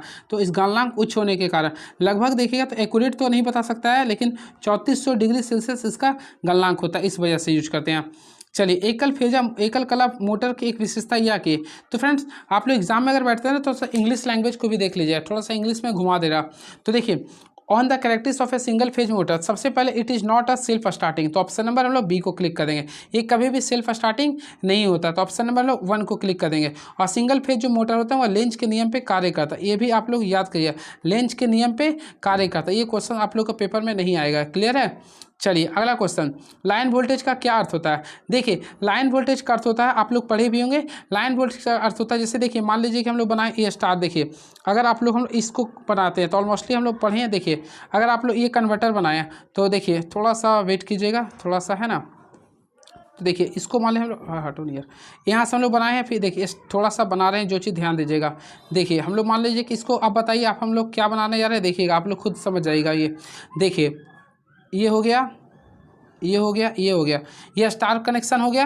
तो स्टार कनेक्शन में जब हम यूज करते हैं तो पहला क्या होता है, लाइन करंट होता है, यानी रेड कलर का यूज करते हैं। फिर अगर हम लोग देखेंगे तो इसके बाद हम लोग अगर बात करना चाहते हैं येलो का यूज करते हैं, यानी मान लो इसके लिए येलो का यूज किए। और थर्ड में जो लोग कलर यूज करते हैं वह ये ब्लू का यूज करते हैं। ठीक है। आप लोग का बीचों बीच जो होता है ये जो मिक्स होता है इसको बोलते हैं न्यूट्रल तार के लिए। तो हमेशा याद रखिएगा किसी भी, आई थिंक फ्रेंड्स हम लोग बातें करना चाह रहे हैं, ध्यान से सुनिएगा केवल। ठीक है। तो देखिए किसी भी यानी कि स्टार वोल्टेज में 2 फेज होता है, यानी कि मान लीजिए कि बात करते हैं रेड है ये, तो इसके भी जो फेज का जो वोल्टेज होता है इसी को बोलते हैं लाइन वोल्टेज। क्या बोलते हैं इसे, लाइन वोल्टेज। यानी कि मान लीजिए यहाँ और यहाँ की बात करते हैं लाइन वोल्टेज कहलाएगा, या फिर इस दोनों के बीच बात करें लाइन वोल्टेज कहलाएगा। लेकिन वही ये दोनों के बीच बात करें यानी कि इसका पॉइंट्स और इसका पॉइंट्स की भी बात करेंगे तो इससे बोलेंगे फेज के, इसको बोलेंगे फेज वोल्टेज। ठीक है। तो देखिए 2 फेजों के बीच उपलब्ध वोल्टेज को क्या बोलेंगे, लाइन वोल्टेज। तो ये चीज़ याद रखें कि ना किन्हीं 2 फेजों के बीच उपलब्ध वोल्टेज को लाइन वोल्टेज कहेंगे। तो 55 का राइट आंसर कहेंगे तो ऑप्शन नंबर डी को क्लिक कर देंगे। चलिए बात करना चाहते हैं कुछ एक्स्ट्रा फैक्ट्स के बारे में। सबसे पहले याद रखें स्टार में, तो स्टार में लाइन फेज जो होता है स्टार, देखिए स्टार में ये आप लोग का कंडीशन होता है, आप लोग पढ़े होंगे, अब मैं बता, यानी कि लाइन वोल्टेज जो होता है ना वह √3 टाइम्स ऑफ होता है फेज वोल्टेज का होता है। क्लियर है। और डेल्टा में देखिए दोनों इक्वल होता है, यानी कि लाइन वोल्टेज जो होता है वह फेज वोल्टेज के बराबर होता है। ये डेल्टा में आप लोग का होता है और ये आप लोग का स्टार में होता है। चलिए अगला क्वेश्चन देखते हैं क्या लिख रहा है ये। किसी विशिष्ट परिपथ में 200 मिली सेकेंड में 10 कूलम का आवेश प्रवाहित होता है, तो धारा ज्ञात करें। हम क्या करेंगे, देखिए आप लोग को पता है Q बराबर क्या होता है, IT होता है। क्या होता है, Q बराबर क्या होता है, IT होता है। हम लोग यहाँ पे क्या निकालना, धारा निकालना, I निकालना। तो I का फॉर्मूला निकालेंगे तो Q/T होगा। क्या होगा, Q/T होगा। अब देखिए Q का वैल्यू लिख रहा है 200 कूलम, तो 10 कूलम लेते हैं। और T का वैल्यू लिख रहा है 200 मिली सेकेंड, तो 200 मिली सेकेंड को अगर आप लोग तोड़िए तो 200 कर देंगे। क्लियर है। मिली के लिए 10⁻³ करेंगे, और हम लोग ये माइनस को ऊपर कर देंगे। देंगे। टोटल अगर सॉल्व कर लीजिएगा तो आप लोग भी आएगा 50 एम्पेयर आएगा। क्या आएगा? 50 एम्पेयर। अगर करने के लिए बोलते तो मैं कर देखिए, चल कर लीजिएगा। चलिए, विद्युत उत्पादन संयंत्र में बिजली हमेशा इस पर निर्भर करती है। हमेशा फ्रेंड्स याद रखिए, विद्युत संयंत्र में बिजली हमेशा नियत आवृत्ति और स्थिर वोल्टेज पर उत्पन्न होती है। तो नियत आवृत्ति और स्थिर वोल्टेज पे, यानी कि ऑप्शन नंबर सी को क्लिक कर देंगे। याद रखिएगा, जो नियत आवृत्ति होता है ऑलमोस्टली आप लोग पढ़ लिए होंगे 50 हर्ट्ज होता है, और इसका टॉलरेंस का वैल्यू देखेंगे तो ±3% होता है। क्लियर है? ये भी आप लोग याद कर लीजिएगा। लेकिन ये जो 3% जो रूल लेते हैं कहाँ से लेते हैं? तो रूल नंबर 28 का अकॉर्डिंग लेते हैं, जो कि इंडियन इलेक्ट्रिसिटी रूल 1956 में लागू हुआ था। क्लियर है? और वही वोल्टेज की बात करना चाहते हैं, कितना लेते हैं? 250 या 220 तक जो भी लेते हैं उसमें टॉलरेंस लेते हैं 6%, ऐसे 230 ही लेते हैं।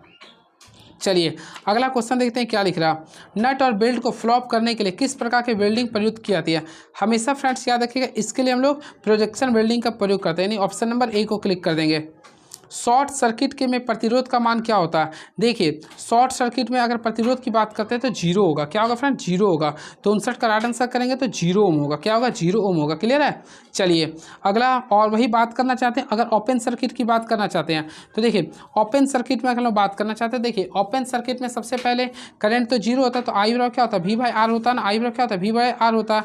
तो देखिए, इसमें तो इन्फिनाइट हो जाएगा, क्योंकि 0 होता है तो इसमें इन्फिनाइट हो जाएगा। चलिए, अगला क्वेश्चन देखते हैं क्या लिख रहा।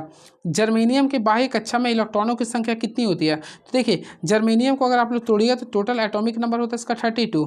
तोड़िए, इलेक्ट्रॉन 2 लिखिएगा, फिर 8 लिखिएगा, फिर 18 लिखेंगे, फिर क्या लिखेंगे? 4। तो ऑलमोस्टली क्या रहा है? 4 आ रहा। तो राइट आंसर करेंगे तो ऑप्शन नंबर हम लोग ए को क्लिक कर देंगे। चलिए, ऊर्जा के किसी एक रूप को ऊर्जा के किसी अन्य रूप में रूपांतरित करने वाले युक्ति को क्या कहते हैं? हमेशा फ्रेंड्स याद रखें, इसको बोलते हैं ट्रांसड्यूसर बोलते हैं, यानी ट्रांसड्यूसर, यानी ऑप्शन नंबर डी को क्लिक कर देंगे। चलिए, नेक्स्ट क्वेश्चन। भारत में उत्पादित बिजली के बड़ा हिस्सा किसके माध्यम से उत्पादित किया था? हमेशा याद रखें, भारत में जो उत्पादित किया था वह थर्मल पावर प्लांट से यूज करते हैं। ऑप्शन नंबर सी को क्लिक कर देंगे। यदि 240 किलो ओम प्रतिरोधक को 82 पिको फैराड के संधारित्र के साथ श्रेणी में संयोजित किया जाता है तो साधारण पैसिव उच्च फिल्टर का मान क्या होगा? अगर आप लोग इसको बनाते हैं तो काफ़ी अच्छे से सॉल्व कर लेंगे आप लोग। ठीक है, तो आप लोगों को क्या करना है, इसमें आप लोग कट ऑफ आवृत्ति ना 2πfc का फॉर्मूला यूज कर दीजिए, आ जाएगा आंसर। चलिए, वोल्टेज रेगुलेटर में किस प्रकार का डायोड का प्रयोग करते हैं? हमेशा फ्रेंड्स याद रखें, वोल्टेज रेगुलेटर में किस प्रकार का डायोड का प्रयोग करते हैं? तो ऑलमोस्टली मैं आप लोग को बताया था, गलत कुछ हो रहा है, यहाँ पे कुछ कंफ्यूज कर रही है। हाँ देखिए, दो प्रत्यावर्तक यांत्रिक रूप से युग्मित है जिसमें क्रमशः 40 हर्ट्ज और 50 हर्ट्ज पर शक्ति प्रदान कर रहे हैं, तो स्विच की उच्चतम गति क्या होगा? आप लोग को उच्चतम गति निकालना है। तो हम लोग देखिए, जब भी रहेगा ना तो F1 का वैल्यू देखें, तो F1 का वैल्यू लिख रहा है 40 हर्ट्ज, तो 40 हर्ट्ज ले दिए। वही F2 की बात करना चाहते हैं तो F2 की बात लिख रहा है 50 हर्ट्ज लिख रहा है। क्लियर है? हम लोग को बोला निकालने के लिए NS, तो हम लोग जानते हैं NS का फॉर्मूला क्या होता है, तो ऑलमोस्टली आप लोग जानते हैं 120 ले देंगे फ्रीक्वेंसी बाय पी कर दें, और आप लोग निकाल लीजिए ना। तो देखेंगे हम लोग क्या करें, 120 था 120 कर, पी का वैल्यू 2 था तो 2 कर दिए। अब ऐप के लिए दोनों का डिफरेंस लेंगे, तो 50 में से 40 जाएगा तो 10 बचेगा। आप लोग सॉल्व कर लीजिए ना, ये तो 12 25 60 यानी 600 RPM आएगा। तो हम लोग ऑप्शन देखेंगे तो 600 RPM, तो राइट आंसर करेंगे 600, यानी ऑप्शन नंबर ए को क्लिक कर देंगे। वोल्टेज रेगुलेटर में किस प्रकार का डायोड का प्रयोग करते हैं? ऑलमोस्टली फ्रेंड्स आप लोग पढ़े होंगे, वोल्टेज रेगुलेटर में हमेशा जेनर डायोड का प्रयोग करते हैं, जेनर डायोड का हम लोग प्रयोग करते हैं। और याद रखें, जेनर डायोड का उच्च डोपिंग वाला सिलिकॉन अर्धचालक डायोड होता है। क्लियर है? चलिए, अगला क्वेश्चन देखते हैं क्या लिख रहा है। किसी 3 फेज मोटर में सिंगल फेजिंग शर्त होती है, तो सिंगल फेजिंग शर्त जो होता है इसके लिए हम लोग क्या करेंगे देखते हैं। तो ये जो होता है आप लोग को फ्रेंड्स, एक फेज संयोजित कर देते हैं, यानी ऑप्शन नंबर बी को क्लिक कर देंगे। क्लियर है? एक फेज वी संयोजित कर दिया जाता है। अगला क्वेश्चन, लोड हटाने पर किसी लंबे संचरण लाइन की प्राप्ति छोर पर क्या लिख रहा है? ये आप लोग को इसका बोल रहा ना, तो 67 को राइट आंसर लिख रहा है ऑप्शन नंबर, इसको हटाइए, इसमें पता ही नहीं चल रही है। चलिए, हेलिकल कॉइल्स का इस्तेमाल आमतौर पर किस लिए करते हैं? तो ऑलमोस्टली फ्रेंड हेलिकल कॉइल्स का जो प्रयोग करते हैं हम लोग बड़े ट्रांसफार्मर में करते हैं, बड़े ट्रांसफार्मर को लो ट्रांसफार्मर में बदलने के लिए करते हैं। तो ऑप्शन नंबर बी का याद रखिएगा, हेलिकल कॉइल्स का इस्तेमाल आमतौर पर बड़े ट्रांसफार्मर के निम्न वोल्टेज वाइंडिंग के लिए करते हैं। क्लियर है? चलिए, अगला क्वेश्चन देखते हैं क्या लिख रहा। धातु डिस्टकारी में हानियाँ कम होती है और क्या होती है? तो याद रखिए, धातु रेक्टिफायर में हानि कम और दक्षता उच्च होती है। तो देखिए, हानियाँ तो कम होती है लेकिन इसकी दक्षता क्या होती है? उच्च होती है। तो ऑप्शन नंबर बी को क्लिक कर देंगे। किसी पावर ट्रांजिस्टर का नियंत्रण प्रचाल क्या होती है? तो फ्रेंड्स इसके लिए होता है IB होता है। क्या होता है? IB, यानी ऑप्शन नंबर सी को क्लिक कर देंगे। चलिए, अगला क्वेश्चन देखते हैं क्या लिख रहा है। एक सिंक्रोनस मोटर में बड़ा घूर्ण कोण को कैसे परिभाषित कर सकते हैं? तो इसके लिए हम लोग करेंगे, देखिए आप लोग को ऑप्शन नंबर सी को याद करना पड़ेगा, घूर्णक पोल्स और स्टेटर पोल्स के बीच के कोणीय विस्थापन से। लल्लू। अगला, प्रेरण मोटर और प्रदाही वोल्टता में विकसित बला घूर्ण का संबंध ऐसे दर्शाते हैं। तो इसके लिए करेंगे तो ये हमेशा देखिए आप लोग पढ़े होंगे तो ये टी के समानुपाती वी स्क्वायर के होते हैं। आप लोग पढ़े भी होंगे T is directly proportional to V square होता है। चलिए नेक्स्ट क्वेश्चन, पावर ट्रांसमिशन में टावर का कार्य किसको सपोर्ट करना होता है? तो फ्रेंड ये होता है एक्टिव कंडक्टरों और जमीन के बीच पर्याप्त क्लियरेंस बनाए रखने के लिए। तो ऑप्शन नंबर डी को क्लिक कर देंगे। चलिए अगला क्वेश्चन देखते हैं क्या लिखा है। डीसी मशीनों के अंतर्वेशों में प्रयुक्त किया जाता है। तो फ्रेंड्स याद रखिए इसके लिए हम लोग आर्मेचर प्रतिक्रिया के प्रभाव को कम करने के लिए करते हैं। तो ऑप्शन नंबर ए को क्लिक कर देंगे। निम्नलिखित में से किस उपकरण में आंतरिक शक्ति स्रोत होती है? तो देखिए आंतरिक शक्ति स्रोत होती है, आंतरिक शक्ति स्रोत होती है ना। तो देखिए हम लोग बताना चाहते हैं ओम मीटर में, ओम मीटर में आंतरिक शक्ति स्रोत होती है। तो ऑप्शन नंबर हम लोग बी को क्लिक कर देंगे।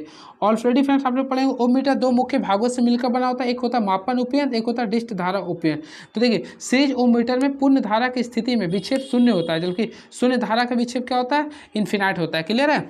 चलिए मैं आप लोगों को बताया भी था ओम मीटर के बारे में, क्लास को किए होंगे। तो चलिए ये रहा आप लोगों का क्वेश्चन 75 तक मैं बता दी। चलिए अगला सेट को भी स्टार्ट कर देते हैं, छठा देख लेते हैं। हाँ तो फ्रेंड इसमें अभी आप लोग को मैं कम से कम आधा घंटा और क्लास दे देता हूँ ताकि आप लोग को बूस्टर के रूप में कॉन्फिडेंस बूस्ट हो जाए। चलिए तो क्लास को स्टार्ट करते हैं बिना टाइम वेस्ट किए हुए। पहला तो देखते हैं क्वेश्चंस क्या लिख रही है। निम्नलिखित में कौन सा उपकरण एक इलेक्ट्रॉनिक्स के टूल किट में नहीं पाया था? तो देखिए में नहीं पाया था। देखिए सबसे पहले ऑप्शन के अकॉर्डिंग देखते हैं। तो इलेक्ट्रिकल चाकू पाया था, टेस्ट लैंप भी पाया था, स्क्रू ड्राइवर, तो वाइस नहीं पाया था। तो ऑप्शन नंबर डी को क्लिक कर देंगे। चलिए ये क्वेश्चन है, अभी इस क्वेश्चन को मैं अभी इग्नोर कर रहा हूँ। क्लियर है? चलिए अगला क्वेश्चन देखते हैं क्या लिख रहा है। 1 एम्पियर की धारा किसी लैंप से 100 सेकंड तक प्रवाहित होती है, तो उस समय लैंप से कितना कूलम आवेशित प्रभावित होगी? तो देखिए आप लोगों को क्यू निकालना है। हम लोग जानते हैं क्यू का फॉर्मूला होता है IIT होता है। क्या होता है? ये IIT होता है। करंट 1 एम्पियर था, टाइम था 100 सेकेंड था। अगर हम लोग मल्टीप्लाई करेंगे तो 100 कूलम आ जाएगा। तो 100 कूलम है बिल्कुल। तो ऑप्शन नंबर डी को क्लिक कर देंगे। एंड नेक्स्ट क्वेश्चन, कंबल, बालू इत्यादि का उपयोग करके ऑक्सीजन की आपूर्ति रोककर आग बुझाने की प्रक्रिया को क्या कहते हैं? फ्रेंड्स याद रखिएगा इसको हम लोग बोलते हैं स्मूथरिंग बोलते हैं, स्मूथरिंग, यानी ऑप्शन नंबर बी को क्लिक कर देंगे। क्लियर है? चलिए अगला क्वेश्चन देखते हैं क्या लिख रहा है ये। रोधन हेतु साधारणतः प्रयुक्त पदार्थ क्या होता है? तो देखिए the material commonly use for insulating in high voltage. तो इसके लिए हम लोग किसका यूज करते हैं? PVC का भी यूज कर सकते हैं। तो ऑप्शन हाई वोल्टेज के लिए बोला ना, तो हम लोग इम्प्रेग्नेटेड पेपर का प्रयोग करेंगे। विद्युत ऊर्जा को यांत्रिक ऊर्जा में परिवर्तित करने के लिए निम्नलिखित में से किसका उपयोग करते हैं? हमेशा फ्रेंड्स याद रखें विद्युत ऊर्जा को यांत्रिक ऊर्जा में बदलने के लिए हम लोग किसका प्रयोग करते हैं? तो याद रखें मोटर का प्रयोग करते हैं। क्या प्रयोग करते हैं? मोटर का प्रयोग करते हैं। चलिए नेक्स्ट क्वेश्चन देखते हैं क्या लिख रहा है ये। तो नेक्स्ट क्वेश्चन आप लोग का ये रहा। एक सामान्य उत्तेजक के साथ चल रहा तुल्यकालिक मोटर लोड में परिवर्तन उत्तेजित करने के लिए किस में परिवर्तित लाती है? तो हमेशा टॉर्क एंगल में लाते हैं। किस में लाते हैं? टॉर्क एंगल में। सोल्डरिंग करने के लिए अनुशंसित कॉन्फ़िगरेशन क्या होती है? तो सोल्डरिंग करने के लिए अनुशंसित जो कॉन्फ़िगरेशन होता है वह लैप जोड़ होती है। क्या होती है? लैप जोड़ होती है। निम्नलिखित को कथनों को पढ़ना। देखिए सबसे पहले हम बोला लैप वाइंडिंग। देखिए लैप वाइंडिंग उच्च करंट रेटिंग वाली DC जनरेटर के लिए बेहतर माना जाता है। बिल्कुल फ्रेंड, तो पहला आप लोगों का सही है। वेव वाइंडिंग निम्न करंट उच्च वोल्टेज DC जनरेटर बेहतर मानी, तो बिल्कुल सही, दोनों सही आप लोग का। मैं आप लोगों को शॉर्टकट में बता देना चाहता हूँ, एक होता है लैप वाइंडिंग, एक होता है वेव वाइंडिंग। देखिए याद रखिएगा, थोड़ा सा एक्स्ट्रा फैक्ट्स बता देता हूँ। लैप वाइंडिंग यह वाइंडिंग ऐसी विधि जिसमें सभी चालक आपस में, सबसे पहले याद है सभी चालक जो था आपस में समांतर क्रम में जुड़े थे। किस क्रम में जुड़े थे? इसमें समांतर क्रम में जुड़े होते हैं। और इसमें A बराबर क्या होता है? यानी आर्मेचर के बराबर जो होता है पोलो की संख्या होता है।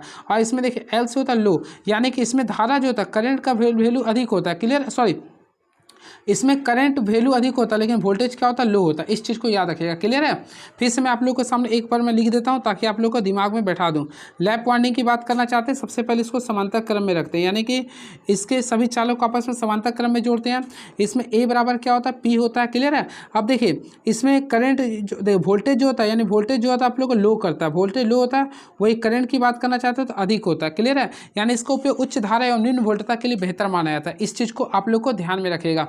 चलिए अगला क्वेश्चन होता है वेव वाइंडिंग के लिए। तो वेव वाइंडिंग की बात करना चाहते हैं, तो देखिए वेव, अच्छा DC मोटर में अधिकतम जो होता है 2 और 8 का कुछ कॉम्बिनेशन था, वो मैं भूल रहा हूँ। तो देखिए वेव वाइंडिंग की बात करना चाहते हैं, सबसे पहले इस विधि में समांतर पथों की संख्या, इसमें याद है समांतर पथों की संख्या केवल 2 होती है और सभी चालक को हमेशा किससे जोड़ेंगे? तो श्रेणी क्रम में जोड़ें। इस चीज़ को याद रखिएगा। क्लियर है? अब इसमें वोल्टेज जो होगा देखिए ऑलमोस्टली V आ रहा है, तो V इसमें अधिक होता है और करंट क्या होता है? लूज होता है। इस चीज़ को आप लोग को ध्यान में रखना पड़ेगा। क्लियर है? तो इसका वोल्टेज अधिक होता है और करंट क्या होता है, लूज होता है। क्लियर है। कैसे याद करें, इसमें V4 वोल्टेज होता है तो वोल्टेज से याद कर सकते हैं। चलिए अगला क्वेश्चन, CB एम्पलीफायर का इनपुट प्रतिरोध क्या होता है। और मोस्टली फ्रेंड्स CB एम्पलीफायर का इनपुट जो प्रतिरोध होता है वो काफ़ी लो होता है, यानी बहुत ही कम होता है। चलिए मैं आप लोगों को प्रतिरोध के रिगार्डिंग 4 क्वेश्चन बता देना चाहता हूँ जो आप लोग के लिए काफ़ी ऊर्जावान बनाएगा।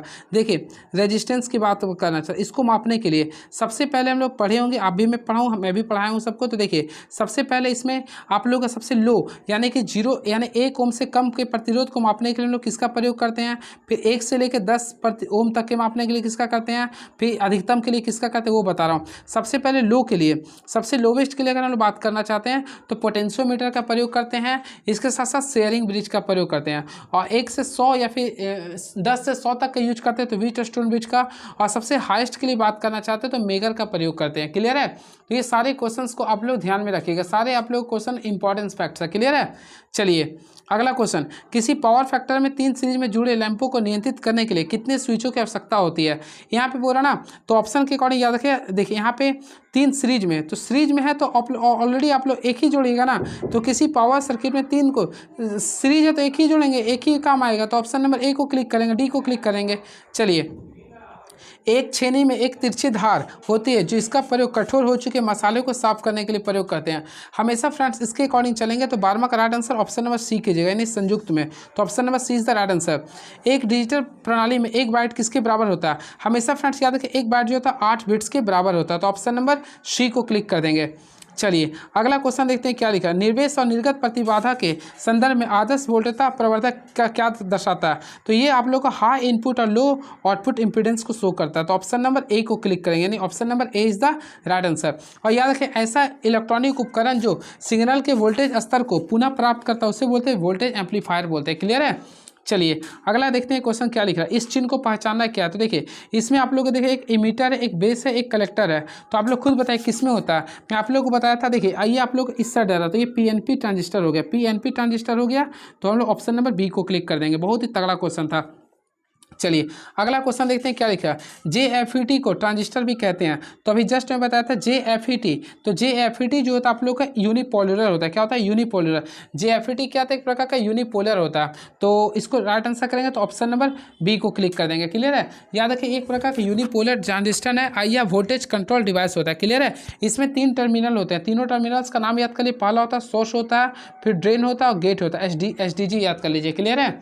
चलिए अगला क्वेश्चन, PCB तैयार करते समय एक कॉपर परत युक्त बोर्ड पर सर्किट पैटर्न एक प्रक्रिया द्वारा बनाया जाता है जिसे क्या कहते हैं। तो हमेशा याद रखें इसे हमेशा एचिंग कहते हैं। क्या बोलते हैं, एचिंग। तो ऑप्शन नंबर बी को क्लिक कर देंगे, तो एचिंग कहते हैं। क्लियर है। चलिए इसमें कन्फ्यूजन तो हो नहीं रहा ना, चलिए एचिंग कहेंगे। चलिए नेक्स्ट क्वेश्चन अगला, फिल्टर सर्किट में इंडक्टर का कार्य क्या होता है। हमेशा फ्रेंड्स याद है कि फिल्टर सर्किट में इंडक्टर का कार्य होता है एसी को वह ब्लॉक करता है। देखिए एसी को ब्लॉक करता है, डीसी को पास करता है। तो ऑप्शन के अकॉर्डिंग एसी को ब्लॉक कर दिया और डीसी को पास कर दिया। तो ऑप्शन नंबर डी को क्लिक कर देंगे। चलिए कवचयुक्त केबल के क्या लाभ होते हैं। तो देखिए कवचयुक्त केबल जो होता है ना वह केबल के बाहरी आघात से सुरक्षा प्रदान करते हैं। तो ये तो इजी क्वेश्चन था ये। तो ऑप्शन नंबर ए को क्लिक कर देंगे। क्लियर है। और देखिए क्वेश्चन आता है इसके हेतु हम लोग किसका लेप का प्रयोग करते हैं। तो याद रखिए कवच के प्रयोग के लिए ना हम लोग स्टील टेप या स्टील तार के कवच का प्रयोग करते हैं। और यह मुख्यतः केबल की यांत्रिक सुरक्षा को प्रदान करता है। ठीक है। अब देखिए केबल का जो परत होता है इसके लिए हम लोग फार्मूला याद, मैं अभी जस्ट में बताया था, सिम्बस को याद कर लिए। देखिए आप लोग याद कर लिए सिम्बस, CIM कीजिएगा, फिर BAS कीजिएगा, सिम बस याद कर लीजिएगा। अब देखिए C4 क्या होता है। तो अभी जस्ट मैं आप लोगों को बताया था C4 होता है कंडक्टर। C4 हम लोग कंडक्टर का यूज करें। देखिए मैं लिख नहीं पाऊंगा टोटल। C4 होता है कंडक्टर। I4 बात करना चाहेंगे तो यहाँ पे हम लोग इंसुलेटर की बात कर सकते हैं। यहाँ पे इंसुलेटर का प्रयोग करेंगे, इंसुलेटर का प्रयोग कर सकते हैं। M4 देखेंगे तो मेटलिक शीट का प्रयोग, यानी मेटालिक शीट का प्रयोग कर देंगे। क्लियर है। ठीक है। वही B4 होता है बेंडिंग, ये तो इजी था ये। B4 बेंडिंग का यूज करें, BENDING, यहाँ पे बेंडिंग का यूज कर दिए। वही A4 हम लोग प्रयोग करते हैं फ्रेंड, आर्मरिंग का प्रयोग करते हैं, यानी ARMOURING, आर्मरिंग का प्रयोग करते हैं। वही बात करना चाहते हैं S4, तो S4 होता है सर्विंग। क्या होता है फ्रेंड, ये सर्विंग, यानी SERVING, सर्विंग का प्रयोग करते हैं। ये सारी चीज़ों को आप लोग याद कर लीजिएगा। अगर क्वेश्चन बोलता है इसमें सबसे अधिकतम स्ट्रेंथ किसका होता है, तो देखिए सबसे ऊपर में क्या है, कंडक्टर, तो कंडक्टर का हो जाएगा। क्लियर है। वही सबसे लोवेस्ट किसका होता है, सर्विंग का बोलेंगे। इस चीज़ को आप लोग को ध्यान में रखना पड़ेगा, या सीट भी बोल सकते हैं। चलिए अगला क्वेश्चन देखते हैं क्या लिख रहा है ये। सीमर ट्रिगर का नाम से भी जाना जाता है। तो फ्रेंड्स याद रखिएगा, इसमें ट्रिगर को हम लोग स्क्वायरिंग स्किड के नाम से भी जानते हैं। तो ऑप्शन तो खैर दिया ही होगा, तो इसको हम बोलते हैं स्क्वायरिंग। तो ऑप्शन नंबर ए को क्लिक कर देंगे, यानी स्क्वायरिंग सर्किट के नाम से जानते हैं। तो ऑप्शन नंबर ए को क्लिक कर देंगे। चलिए नेक्स्ट क्वेश्चन, किसी डीसी जनरेटर में मेन पोल की तुलना में इंटर पोल की पोलैरिटी क्या होती है? हमेशा फ्रेंड्स याद रखिएगा, किसी डीसी जनित्र में मेल पोल की तुलना में इंटर पोल की जो पोलैरिटी होती है वह आगे घूर्णन की दिशा एवं अगले पोल की ध्रुवता के समान होती है। तो ऑप्शन नंबर सी को क्लिक कर देंगे। चलिए अगला क्वेश्चन देखते हैं क्या लिख रहा। विद्युत उपकरण को उपयोग करते समय निम्नलिखित में कौन सी सावधानी अपनानी चाहिए? हमेशा इसमें के लिए कोई नंगा तार का प्रयोग नहीं करना चाहिए। तो ऑप्शन नंबर ए को क्लिक कर दें, ये तो इजी क्वेश्चन था। चलिए, घरेलू ग्राहकों को सिंगल फेज की आपूर्ति वोल्टेज प्रदान की जाती है। हमेशा फ्रेंड घरेलू के लिए हम लोग सिंगल की बात करना चाहते हैं ना, तो सिंगल के लिए 210 वोल्ट का यूज करेंगे। और क्या, तो 210 वोल्ट, ओहो सिंगल के लिए बात करना। देखिए घरेलू ग्राहकों को सिंगल फेज के लिए आपूर्ति यानी 230 वोल्ट करेंगे, 230 वोल्ट करेंगे। क्लियर है? और इसके लिए टॉलरेंस की वैल्यू देखेंगे तो प्लस माइनस कहीं 5 भी लिखता है, कहीं कहीं 6 भी लिखता है। तो वैसे मैक्सिमम जब मैं 6 ही देखा हूँ ये, ठीक है। और ये जो रूल था रूल नंबर 28 के अनुसार था ये, यानी कि इंडियन इलेक्ट्रिसिटी रूल 1956 के रूल नंबर 28 के अनुसार ये था आप लोग का। चलिए, और फ्रेंड्स बात करना चाहते हैं इसकी आवृत्ति कितनी होती है? 50 हर्ट्ज होती है। और याद रखिएगा, वितरण ट्रांसफार्मर में डेल्टा स्टार के आउटपुट के एक फेज और न्यूट्रल में 230 वोल्ट की बिजली की प्राप्त की जाती है। और एसी में हमेशा वोल्टेज को आरएमएस में लिया जाता है। क्या किस फॉर्म में लेते हैं? आरएमएस के फॉर्म में लेते हैं। चलिए अगला क्वेश्चन, कौन सा डाइलेक्ट्रिक क्षमता युक्त वाला होती है? यानी कि फ्रेंड्स बोला which of the following an insulating material with high dielectric potential. तो सबसे हाई डाइलेक्ट्रिक पोटेंशियल की बात करना चाहते हैं तो ऑप्शन के अकॉर्डिंग देखिए माइका का होता है। किसका होता है? माइका का होता है। और मोस्टली मैं आप लोग को बताया था इसका होता है 20 से लेकर 40 के बीच में होता है, यानी 20 से लेकर 40 kVm तक होता है। क्लियर है? चलिए अगला क्वेश्चन, परिपथ को सुरक्षित रखने के लिए ELCB का प्रयोग करते हैं। तो देखिए ELCB का फुल फॉर्म याद कर लिए, अर्थ लीकेज सर्किट ब्रेकर होता है। ठीक है, तो किसके अति करने के लिए? तो देखिए लीकेज करंट के लिए, क्योंकि आप लोग फुल फॉर्म लिखिएगा ना ELCB का तो ऑलरेडी जानते हैं अर्थ लीकेज सर्किट ब्रेकर, तो ऑलमोस्ट लीकेज सर्किट कर सकते हैं। चलिए ये रहा 25 क्वेश्चन। चलिए और भी मैं बताता हूँ। ये डीसी मोटर के आर्मेचर में 39 खांचे हैं, जिससे 12 चालक प्रति खांचे है। तो कुल चालकों की संख्या क्या होगी? सबसे पहले कुल चालकों की संख्या के लिए क्या करें? दोनों को मल्टीप्लाई करें, यानी 39 को 12 से गुना कर देंगे तो राइट आंसर आएगा 468। क्या आएगा? 468। तो ऑप्शन के अकॉर्डिंग देखेंगे तो 468 यानी ऑप्शन नंबर ए को क्लिक कर देंगे। चलिए, ट्रांसफार्मर में अधिकतम दक्षता के लिए क्या होती है? हमेशा फ्रेंड्स याद रखिए, ट्रांसफार्मर की अधिकतम दक्षता यानी कि मैक्सिमम एफिशिएंसी में क्या होता है? ताम्र लॉस जो होती है आप लोग का कोर लॉस के बराबर होता है। तो ऑप्शन नंबर सी को क्लिक कर देंगे। I think right answer option number C is the right answer होगा। क्लियर है? चलिए, यूनि जंक्शन ट्रांजिस्टर में दो आधारों के बीच प्रतिरोध लगभग कितना होता है? तो याद रखें इसके में जो होता है वो आप लोग का 5000 से लेकर 10,000 ओम के बीच में होता है। तो ऑप्शन नंबर सी को क्लिक कर देंगे। I think option number C is the right answer. तो आप लोग को इसी प्रकार आप लोग को क्लिक करना पड़ेगा। चलिए नेक्स्ट क्वेश्चन देखते हैं आप लोग का। नेक्स्ट क्वेश्चन क्या लिख रहा है? किसी टेबल फैन की गति को कैसे नियंत्रित कर सकते हैं? हमेशा फ्रेंड्स याद रखिएगा, किसी टेबल फैन की गति को नियंत्रित करने के लिए हम लोग क्या करेंगे? इनपुट वोल्टेज को कंट्रोल करके, यानी ऑप्शन नंबर डी को क्लिक करेंगे, यानी नियंत्रित वोल्टेज को क्लिक कर देंगे। ठीक है, चलिए अगला क्वेश्चन, किसी एलसी यानी कि किसी एलसी परिपथ में दोलन की आवृत्ति क्या होती है? देखिए एलसी बोल रहा ना, तो एलसी में बोल रहा है ये एलसी, हाँ एलसी में। तो देखिए एलसी में की बात करना चाहते हैं तो हम लोग देखिए ये रेजोनेंस का रूप ले लेता है, तो हम लोग लिखते हैं 1/2 देखिए लिख देता हूँ 1/2 कर देगा √LC होता है, ये फार्मूला होता है। तो ऑप्शन के अकॉर्डिंग देखिएगा तो ऑप्शन नंबर ए को क्लिक कर देंगे। क्लियर है? चलिए अगला क्वेश्चन देखते हैं क्या लिख रहा है ये। जीना डायोड में उत्पन्न भंजन प्रक्रिया को क्या कहते हैं? हमेशा फ्रेंड्स याद रखिएगा, जीना डायोड में उत्पन्न भंजन प्रक्रिया को बोलते हैं अवलॉन्च प्रभाव, यानी ऑप्शन नंबर ए को क्लिक कर देंगे। तो option number A is the right answer. चलिए अगला क्वेश्चन देखते हैं क्या लिख रहा है। निम्नलिखित में कौन द्विदिशात्मक होता है? तो देखिए BJT, SC या GTO, तो ऑलमोस्टली आप लोग पढ़े होंगे। देखिए ये तीनों जो होते हैं यानी कि BJT, SC और GTO, ये तीनों आप लोग का यूनि होते हैं, यानी एक दिशात्मक होते हैं। लेकिन ट्राइक जो होता है TRIAC, ये एक प्रकार का द्विलेयर होता है। क्या होता है? ये द्विलेयर होते हैं। ऑलमोस्टली मैं बताया था ट्राइक दो शब्द से मिलकर बना होता है। सबसे पहले TRI का अर्थ होता है ट्राई, इसको बोलते हैं ट्राइड, यानी कि ट्राइड फॉर अल्टरनेटिंग करंट लिखते हैं। ठीक है, देखिए इसको तोड़िएगा ट्राइड फॉर अल्टरनेटिंग करंट। और ये होता है ये इसमें याद रखिएगा आप लोगों का 3 सिरे की युक्ति होती है। चलिए, और जीटीओ का फुल फॉर्म होता है गेट ऑफ टर्न होता है। बीजेटी का तो बाइपोलर जंक्शन ट्रांजिस्टर होता है। एससीआर का मैं बोला था सिलिकॉन कंट्रोल रजिस्टर होता है, रेक्टिफायर। चलिए, डीसी शंट मोटर में उत्पादित बल, डीसी शंट मोटर में उत्पादित बल आघूर्ण के समानुपाती होती है। हमेशा फ्रेंड्स याद रखिएगा ये जो आप लोग का समानुपाती होते हैं आर्मेचर धारा के। तो ऑप्शन नंबर सी को क्लिक कर देंगे। चलिए, अगला क्वेश्चन देखते हैं आप लोग का। क्वेश्चन नंबर 34 क्या लिख रहा है ये, तो 34 नंबर क्वेश्चन इज नाउ। तो देखते हैं क्या लिख रहा है। लिक्विड टाइप एचआरसी फ्यूज के कांच में एक ट्यूब किससे भरा होता है। फ्रेंड्स आप लोगों को पता होगा लिक्विड एचआरसी में जो ट्यूब भरा होता है वो हमेशा कार्बन टेट्राक्लोराइड यानी कि ऑप्शन नंबर बी को क्लिक करें, यानी कि कार्बन टेट्राक्लोराइड का प्रयोग करते हैं इसमें। ठीक है, तो 34 का ऑप्शन नंबर बी का प्रयोग करेंगे। चलिए, अगला देखते हैं क्वेश्चंस क्या लिख रहा है ये। यदि किसी दी गई बैटरी का अंकित वोल्टेज 1.2 वोल्ट है तो इसमें प्रयुक्त सेल किस प्रकार का होगा। देखिए 1.2 जो होता है ना वह निकल कैडमियम का होता है। तो ऑप्शन नंबर के अकॉर्डिंग तो ऑप्शन नंबर डी को क्लिक कर देंगे। वही बात करते हैं लिथियम आयन का। तो ऑलमोस्टली आप जो मोबाइल का यूज करें, लैपटॉप का यूज करते हैं ना, उसका जो उसमें लिथियम आयन होता है, इसका जो वैल्यू होता है ऑलमोस्टली मैं आप लोग बताया था 2.95 वोल्ट से लेकर 3 वोल्ट तक होता है। क्लियर है। वही लीड एसिड की बात करना चाहते हैं तो लीड एसिड का होता है 2 वोल्ट तक होता है। जिंक के लिए होता है 1.86 होता है, याद रखिएगा। चलिए, और सबसे डेनियल का लिए 1.08 होता है। चलिए, अगला क्वेश्चन। फ्लोरोसेंट ट्यूब परिपथ में चोक जुड़ा होता है। हमेशा याद रखिए फ्लोरोसेंट ट्यूब में लैंप जो जुड़ा होता है हमेशा सीरीज से जुड़ा होता है। सीरीज से, यानी ऑप्शन नंबर ए को क्लिक कर देंगे। ये तो इजी क्वेश्चन था। भू संपर्क तार के निर्माण के लिए कौन सा पदार्थ का प्रयोग करते हैं। हमेशा फ्रेंड्स याद रखिए भू संपर्क तार के लिए हम लोग जो उसका प्रयोग करते हैं उसे बोलते हैं जस्तिक यानी गैल्वेनाइज्ड आयरन का प्रयोग करते हैं। अब देखिए याद रखिएगा यानी कि भूसंपर्क तार के निर्माण के लिए गैल्वेनाइज्ड आयरन का प्रयोग करते हैं। इसे हम लोग अर्थिंग तार भी कहते हैं, यानी कि इसको क्या बोलते हैं, अर्थिंग तार भी कहते हैं। अगर अर्थिंग प्लेट गैल्वेनाइज्ड आयरन की है तो नट बोल्ट वायर सभी गैल्वेनाइज्ड आयरन का ही प्रयोग करने होता है। क्लियर है। वही अगर प्लेट तांबे का है तो नट बोल्ट वायर सभी तांबे का प्रयुक्त होना चाहिए। वही बात करना चाहते हैं इसका आकार जो होना चाहिए। देखिए गैल्वेनाइज्ड आयरन का जो आकार होना चाहिए वह 60 सेंटीमीटर, देखिए पूछ सकता है 60 सेंटीमीटर गुना 6.35 mm तक होना चाहिए। यहाँ पे लास्ट में mm आ जाता है, इस चीज़ को याद रखनी चाहिए।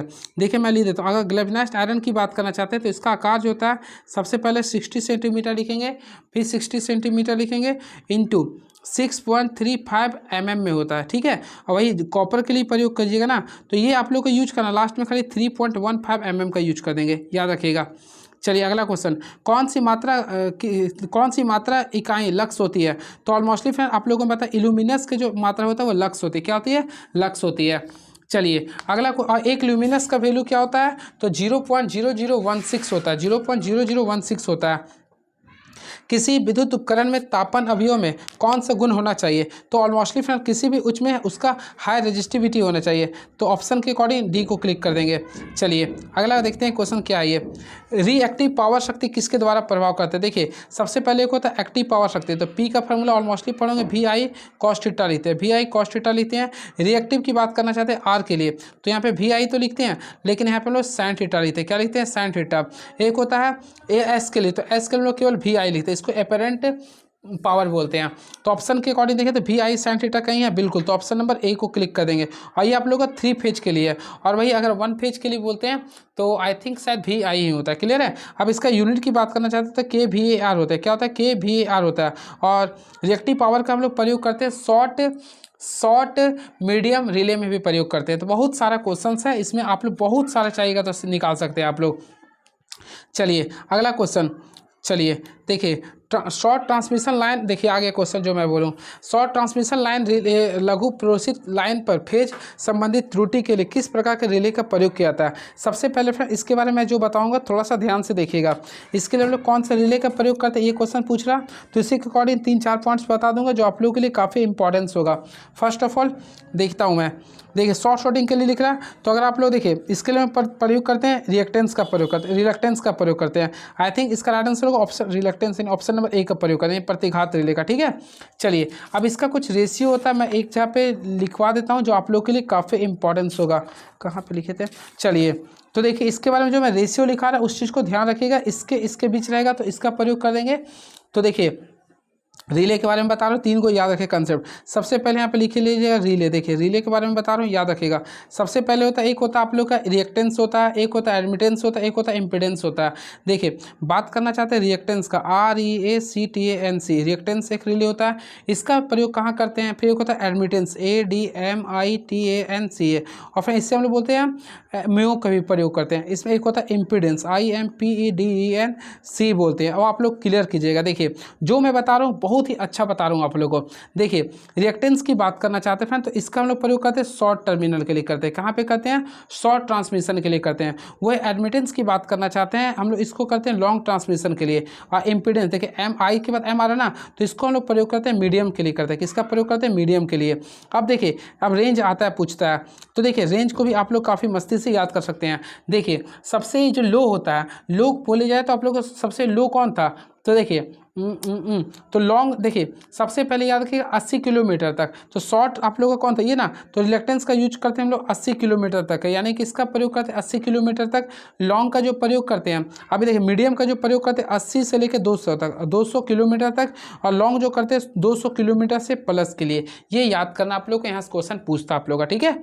चलिए काफ़ी अच्छा लग रहा होगा आप लोग को। अगर अच्छे से पढ़ रहे हैं तो बहुत मज़ा आ रहा होगा पढ़ने में। NEMA का पूर्ण रूप क्या होता है? फ्रेंड्स आप लोग NEMA का फुल फॉर्म को जानते होंगे और आप लोग जानते होंगे। तो देखिए इसका फुल फॉर्म होता है नेशनल इलेक्ट्रिकल मैन्युफैक्चर एसोसिएशन होता है। तो नेशनल इलेक्ट्रिकल मैन्युफैक्चर एसोसिएशन होता है। तो ऑप्शन नंबर डी को क्लिक कर देंगे, ठीक है। चलिए अब आपकी इसके बारे में कोई जगह, KVR मीटरों का उपयोग 3 फेज परिपथों में KVR को घटक को मापने के लिए करते हैं। अभी जस्ट मैं बताया था KVR का जो प्रयोग करते हैं वाटलेस करंट को मापने के लिए करते हैं, वाटलेस के लिए करते हैं। क्लियर है? चलिए और कुछ वैसा है। चलिए नेक्स्ट क्वेश्चन देखते हैं क्या लिख रहा है ये। तो फ्रेंड नेक्स्ट क्वेश्चन आप लोगों को 43 तो मैं बता दिया, 43 का आंसर होगा C। हाँ देखिए फ्लोरिनेटेड तरल पदार्थ संश्लेषित तरल पदार्थों के समान होते हैं और इसका उपयोग कहाँ करते हैं? फ्रेंड्स अगर आप लोग देखिएगा तो इसका ट्रांसफार्मर में करते हैं। कहाँ करते हैं? Transformer. Option number D is the right answer. चलिए अगला, तो ऑलमोस्टली इसका फ्लैश ट्रांसफर करता है। डीसी मोटर के भाग में सबसे अधिक एडी करंट होता है। तो देखिए डीसी करंट के किस भाग में सबसे अधिक एडी करंट होती है? तो हमेशा याद है आर्मेचर में। डीसी करंट के आर्मेचर में सबसे अधिक एडी करंट होता है। तो ऑप्शन नंबर सी को क्लिक कर देंगे। और डीसी मशीन के घूमने वाले भाग को आर्मेचर कहते हैं। इसका आकार कैसा होता है? बेलनाकार जैसा होता है। देखिए इसमें एक होता है 2 मिनिमम होता है, 8 होता है मैक्सिमम। ये कुछ होता है संख्या मैं भूल रहा हूँ कि वाइंडिंग की संख्या बोलेगा। तो डीसी मोटर में मिनिमम वाइंडिंग की संख्या 2 होता है, मैक्सिमम 8 होता है। मैं कंफ्यूज कर रहा हूँ, कुछ था ऐसा ही। विद्युत ऊर्जा कहाँ से प्राप्त किया सकती है? तो ऑलमोस्टली फ्रेंड विद्युत ऊर्जा हम लोग जो प्राप्त कर सकते हैं ऑप्शन के अकॉर्डिंग देखेंगे, यांत्रिक से भी प्राप्त कर सकते हैं, रासायनिक से, प्रकाश से। राइट आंसर करें ऑप्शन नंबर डी को क्लिक कर देंगे। किस तरह के वायरिंग में परिवर्तन करना आसान होता है? तो देखिए किस तरह के वायरिंग में परिवर्तन करना आसान होता है? देखिए इसमें हम लोग क्लिट प्रकार के वायरिंग में परिवर्तन करना आसान होता है। किसके मदद के लिए एसी जनरेटर में बिजली की ऊर्जा को बाहरी भार के संचालित करता है? तो इसके लिए हम लोग करते हैं slip ring. Option number C. चलिए नेक्स्ट क्वेश्चन। किसी मोटर द्वारा ली गई धारा उसके टर्मिनलों पर आरोपित स्टेटर की प्रतिबाधा द्वारा निर्धारित करते हैं। तो देखिए इसको अगर ध्यान से पढ़िएगा तो ऑप्शन नंबर ए को क्लिक कर सकते हैं, वोल्टेज को करेंगे। याद रखिए वोल्टेज होगा। आई थिंक किसी मोटर द्वारा ली गई धारा उसके टर्मिनलों पर आरोपित वोल्टेज एवं स्टेटर की प्रतिबाधा द्वारा निर्धारित कर सकते हैं। क्लियर है? तो आई का हम लोग फॉर्मूला निकालते हैं तो आई बराबर लिखते हैं V/Z लिखते हैं। आई होप आप लोगों को क्लियर हुआ होगा। चलिए अगला क्वेश्चन देखते हैं, यानी कि क्वेश्चन नंबर 50 क्या लिख रहा है। तो फ्रेंड्स क्वेश्चन नंबर 50, सीसा अम्ल वाली किसी बैटरी में इलेक्ट्रोलाइट्स होती है। हमेशा याद रखिए सीसा अम्ल वाली बैटरी में जो इलेक्ट्रोलाइट्स होता है वह सल्फ्यूरिक अम्ल का होता है, यानी H2SO4 का होता है। H2SO4 का होता है। क्लियर है? अब इसमें याद रखिए इसका जो EMF का जो वैल्यू होता है, EMF का वैल्यू जो होता है वह 2 वोल्ट होता है। कितना होता है? 2 वोल्ट होता है। क्लियर है? अब इसमें याद रखिए जल और अम्ल का अनुपात आता है। तो जल का अनुपात होता है 3 और अम्ल का होता है 1 होता है। बहुत ही अच्छा चीज़ मैं बताया हूँ। तो याद रखिए तनु सल्फ्यूरिक अम्ल, यानी ऑप्शन के अकॉर्डिंग चलें तो ऑप्शन नंबर सी को क्लिक कर देंगे। चलिए फ्रेंड्स और भी अगर आप लोगों को कन्फ्यूजन होगा तो आप लोग एक काम कर सकते हैं, हमारे नंबर पे कांटेक्ट कर सकते हैं। देखिए हमारा नाम तो आप लोग ऑलमोस्टली जानते होंगे। देखिए हमारा नाम यही है, ठीक है। और आप लोगों को जानकारी चाहिए होगा तो आप लोग हमारे पास कॉल कर सकते हैं। ये नंबर है हमारा, कॉल कर सकते हैं, हमसे पूछ सकते हैं, व्हाट्सअप भी कर सकते हैं अपना कन्फ्यूजन को या क्वेश्चन चाहिए होगा तो। चलिए अगला, संतुलित लोड से जुड़े 3 फेज वाले स्टार में न्यूट्रल तार में करंट होती है। हमेशा फ्रेंड्स याद रखिए संतुलित लोड से जुड़े 3 फेज वाले बोला ना, तो न्यूट्रल तार में करंट क्या होगा, तो हमेशा याद रखिए जब भी संतुलित की बात करना है तो जीरो हो जाएगा। क्या होगा, जीरो हो जाएगा, क्योंकि सभी लोड का मान क्या होता है, समान होता है। सिंपल क्वेश्चन था ये।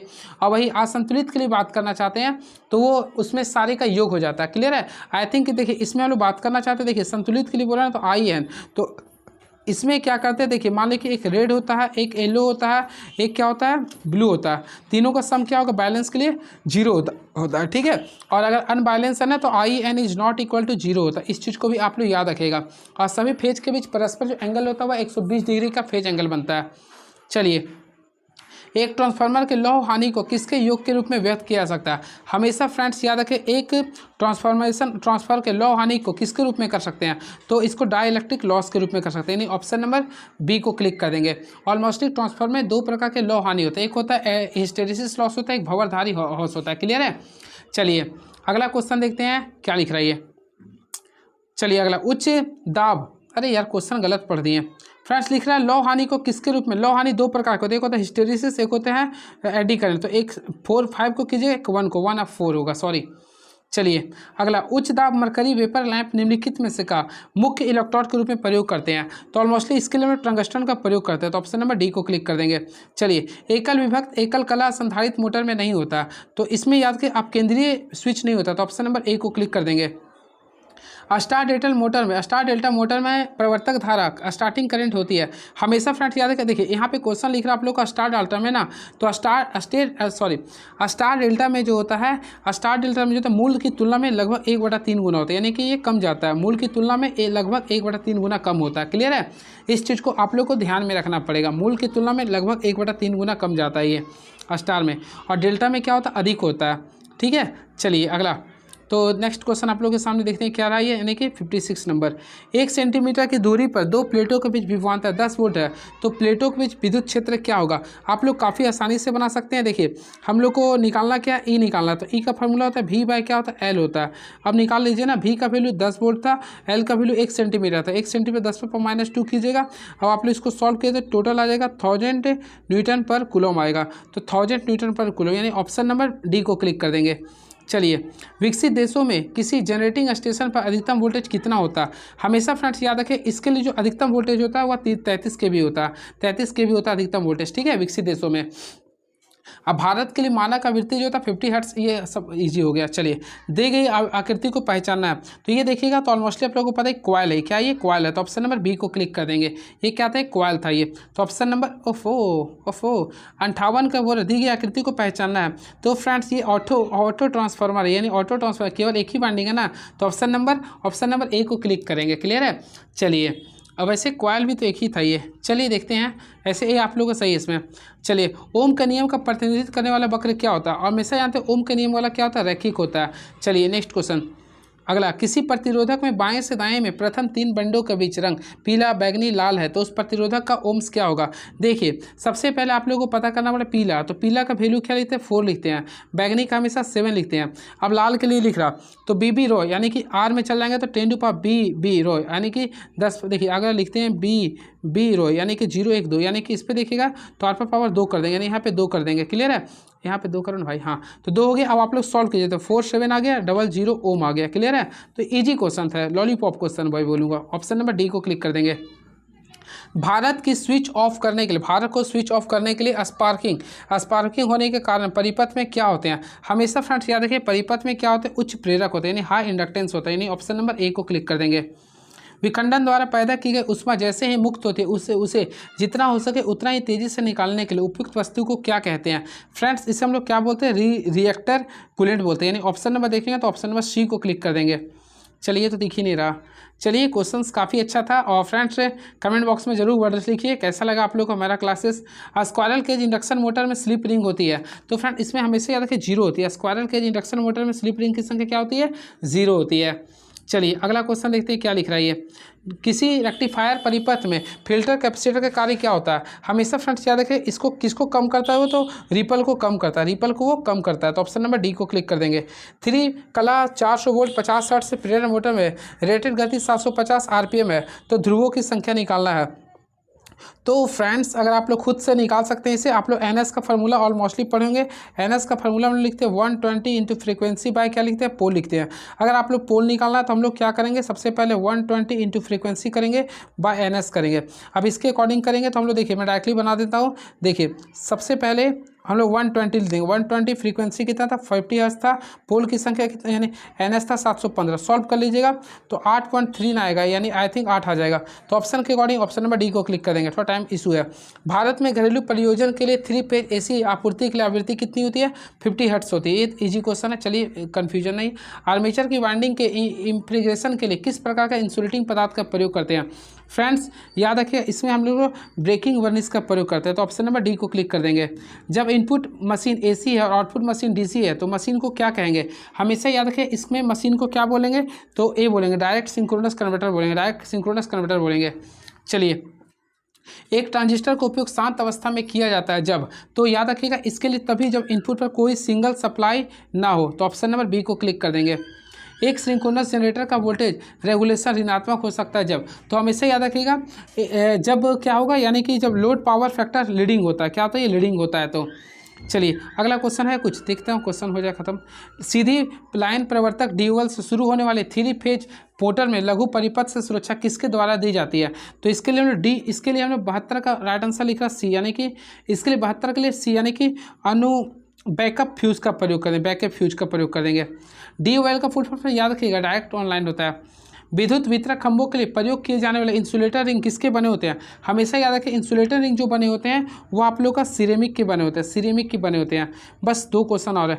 डीसी जनरेटर में इनपुट की प्रकृति क्या होती है। फ्रेंड्स आप लोगों को मैं बताया था डीसी जनरेटर में इनपुट की जो प्रकृति होती है वह याद रखिएगा, वह यांत्रिक शक्ति होती है। क्या होती है, यांत्रिक शक्ति होती है। लास्ट क्वेश्चन, इसमें आप लोग को तुल्यांकन प्रतिरोध बताना, ये आप लोग का होमवर्क आप लोग खुद बताइएगा क्या होगा, क्लियर है। तो ये कैसा लगा आप लोग देख के बताइएगा। अब टाइम कुछ ज़्यादा हो गया, हम लोग नेक्स्ट वीडियो में आते हैं, फिर मैं आप लोग के सामने 2-3 और जो सेट होगा सारे को मैं रिवीजन करा दूंगा। बस इतना ही पढ़िए। देखिए आप लोगों के पास, हमारे पास केवल जो नॉलेज था, जो सुविधा था, देखिए प्लेटफॉर्म का बुक कर दिए होंगे आप लोग, कौटल्य क्लासेस भी कर दिए होंगे, बहुत सारे आप लोग पढ़े होंगे। आप लोग पास जो चीज़ था आप लोग पूरे काम कर दिए हैं। अब आप लोग कुछ नहीं कीजिए, आप लोग पास केवल मेहनत था, और आप लोग ऊपर वाले पे छोड़ दीजिए, जो होगा सही के लिए, क्लियर है। Thank you so much, please subscribe my YouTube channel move on study and hope for the best, all the best for your bright future. Thank you so much.